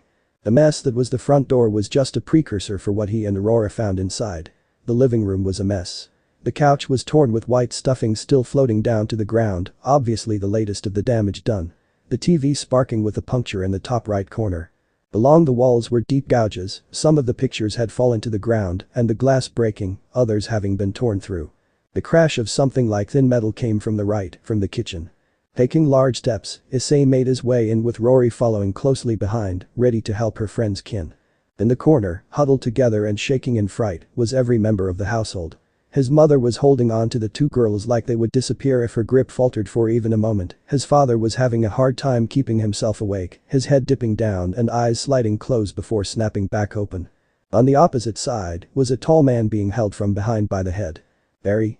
Holding on to the unknown battered and bloodied man was the contractor that Issei regularly saw. Blood slowly leaked from the corner of his lip, his face in a snarl that showed the blood lightly coated his teeth. There was something different about him. Barry, or whoever was in control at the moment, was always rather slim. Not skinny or scrawny, but they never had the muscle mass of definition that Issei was seeing right now. "Ice, you know this man?" His mother's voice quivered. She wanted to question how her son had gotten here, moments after the girls had both yelled out his name. She never saw the flash of light coming from their pockets. He was supposed to be off doing something for his job that he couldn't talk about. "Are any of you hurt?" Issei ignored the question his mother asked, giving them a quick glance to see if there were any marks on them at all. "We're fine," Yui answered, her posture still stiff and frightened but slightly more at ease with him here. He came. Issei had kept his promise and responded when they needed him. "Young Devil help." The battered man pleaded with wide eyes, stretching out a hand towards Issei. The declaration had Yui and Kaori widening their eyes. This man knew what Issei was with just a glance. It did nothing for Issei, having suspected that something supernatural was going on from the start. He just didn't know the full scale of it. Barry let the man go. He spoke with authority he didn't feel. That placement of hands on the man's head was easy to read. He was about to snap the man's neck and kill him if Issei couldn't get him to stop. The why part of this situation didn't matter right now. Not while lives were at stake. The battered man had a strange scent to him, though a flower dipped in oil and lit on fire. Barry is gone, he is weak. The beast's words were growled through blood-spattered teeth. This one is a fake. He may associate with the true and pure, but he is a parasite to their presence. The beast tightened his grip on the man. No. Please. The man yelled, his scared tone getting Issei to move. Issei pushed forward with all he had, hoping to jump over the kitchen table that was overturned and pushed Barry hard enough to get his grip to loosen. Issei pushed hard when his left foot had contact with the ground, his body going horizontal as his right hand was stretched out to press against Barry's partially visible chest. The part just above the unknown man's head. He must die. The beast was too quick. The hand on the chin pulled, the one on the back of the head pushed, the force of the clockwise motion, creating a cracking and snapping sound, just as Issei pushed Barry away and into the window. The tall man fell back, the light in his eyes quickly fading to be dull and lifeless.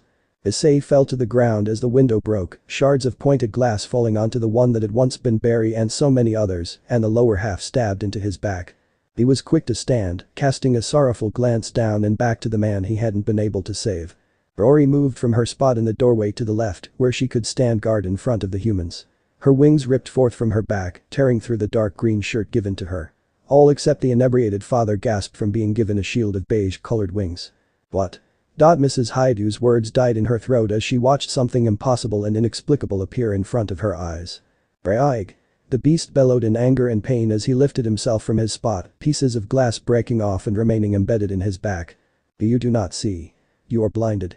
The beast growled. Issei readied himself, already realizing that something had snapped inside the mind of what had been a docile man-woman the last time he saw him. Who are you? You're not the ones I've met before. Patricia was weird and stern in her opinions, but overall, he didn't mind her. Jade was a mouthy teenager, Dennis was an OCD neat freak. Hedwig was just a little boy in a grown man's body that wanted to play video games and dance. Whoever this was, it was none of the personalities that Issei had dealt with.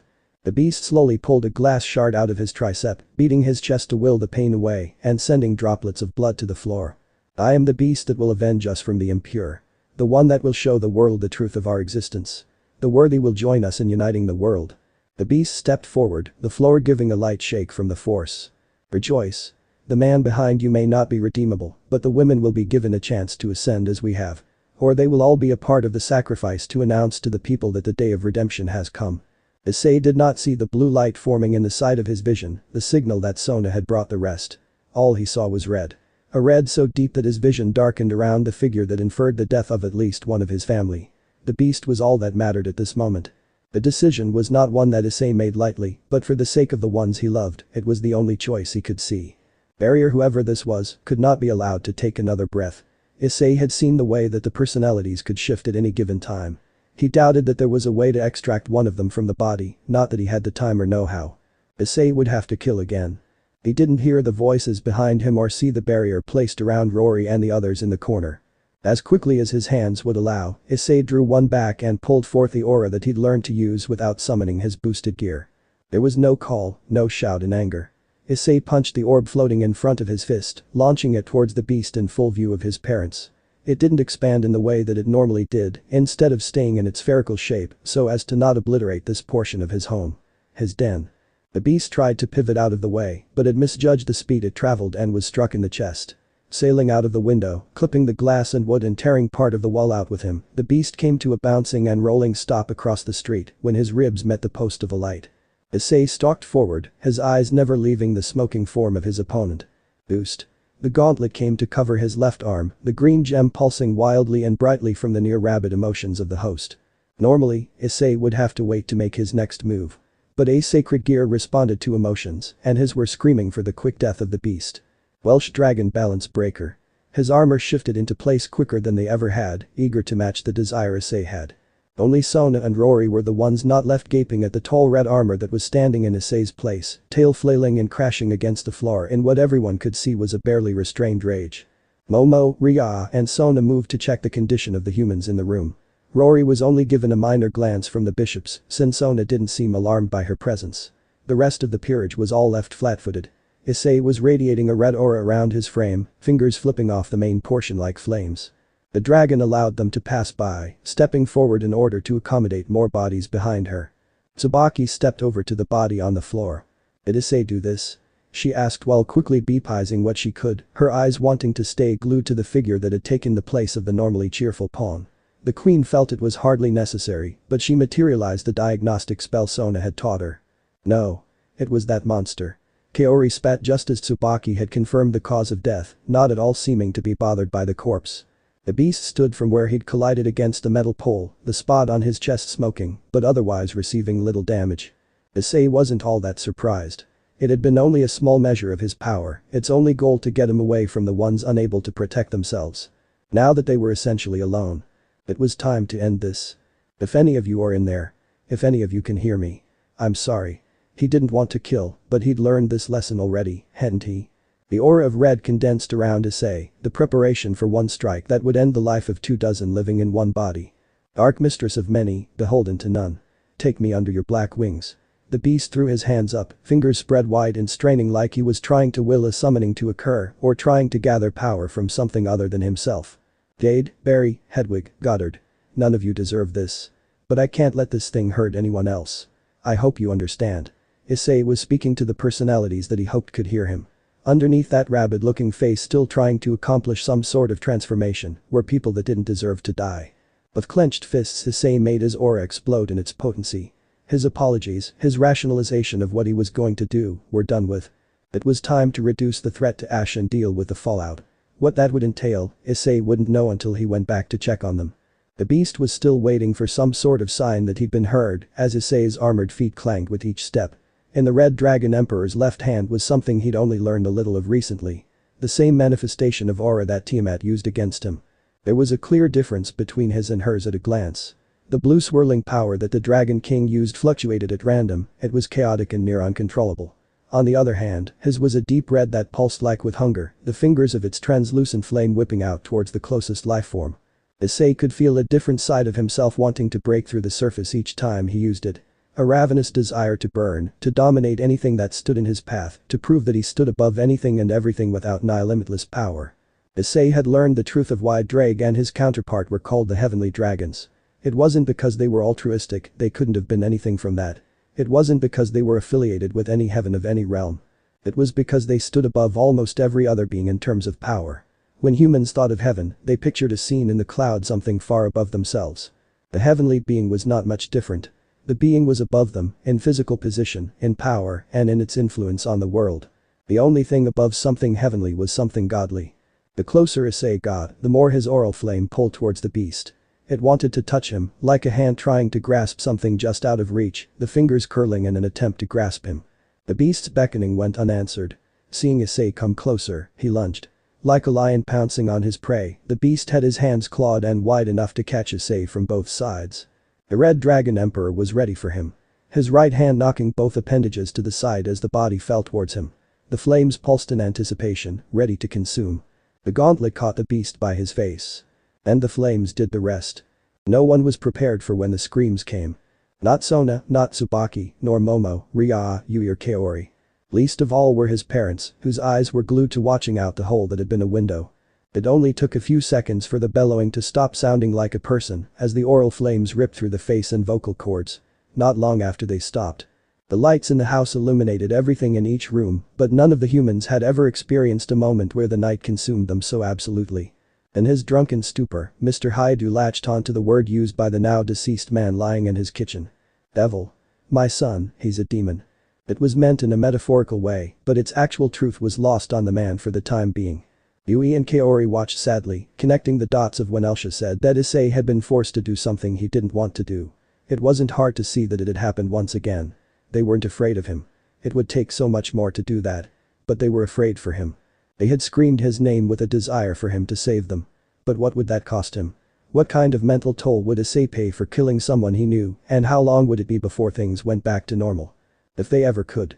Mrs. Haidu took in the sights around her with the eyes of someone that understood that she did not know everything. She never claimed that the world was entirely as everyone saw it. But still that didn't make the things she'd seen in the last few minutes any less amazing and horrifying. Blades of wind thrashing out from the hands of a man her husband had brought home with him. Another man that could be impaled by glass, snap a man's neck as easily as he could lift a pen. And her son. Her son transforming into a red armor out of thin air, creating what she could only describe as energy into the palm of his hand to defend them from the creature that wanted to torture herself and her family. There was only one term that she knew to describe the things she saw. Magic. Her son. These other girls that she knew to be a part of the student council from the school. Magic is real. And they could all use it. Her head spun as the reality of her situation set in. The girl in front of her had wings coming out of her back, some of the others had used forces of the arcane to protect them. The mother watched as Issei came back into view from the hole blown into the wall, the helmet receding back to reveal the face she knew. His eyes, the same color she herself had, landed on her. She flinched. It wasn't something she could control or something she meant to do. But she was afraid. It didn't take a genius to realize that if magic was real and hadn't been implemented into society, that was meant to be kept secret. Now that she knew it existed, what would happen? Issei wasn't the leader of this group, she knew that already. The decision wasn't his too. You're safe now. I promise. Issei spoke with a quiet and calm tone. He promised. Mrs. Haidu relaxed, if only a little. Her son was no liar. There was no amount of magic in the world that could change that about him that she knew of anyway. Eyes. Sona called out from her place by the dead man's body, arms crossed and an even more stern look than normal on her face. Well, protocol says that we have to remove the memories of supernatural events. This is your family. They are not just random bystanders. I will leave this choice to you. The armor faded away in red particles, swept away by the nearly dead breeze. Issei stood several feet away, still looking at his mother. He saw the way she flinched away from him. His father could do nothing but stare in confused horror, unable to make sense of anything he'd seen. Perhaps it was a good thing that he was so drunk, but that would remain to be seen. At the very least, he wasn't slinging curses onto Issei or yelling in terror. Slowly coming to his knees, Issei looked between his parents. Mom, Dad. A lump developed in his throat and Issei felt a small desire to just have Sona wipe their memories of tonight. I can't say that you like what I have to say, but if you want to remember all of this, I will tell you everything that's happened and everything I've done. If this is too much, Kaichu can make you forget. Tonight will have never happened and things will be as they have been. Mrs. Haidu didn't need the time to think about it. Tell me everything. She would finally get to understand what her son had been doing, finally have the answers she was waiting for. This was the Issei she'd wanted to have back. The one that didn't hide things, the one that told her the blunt and honest truth no matter how she felt about it. Even if it brought her anger down on him. There was too much secrecy. She wanted to know. What was that thing had killed? What was that red armor? Why did this girl have wings? How was magic real? She needed it. As Mrs. Haidu looked around at the ones gathered in her destroyed kitchen, another question came up. Why weren't the girls that she loved like they were her own, surprised by this? End of the here. So that's it for today's video guys. Before you go, just like the video and share it with your friends. Bye.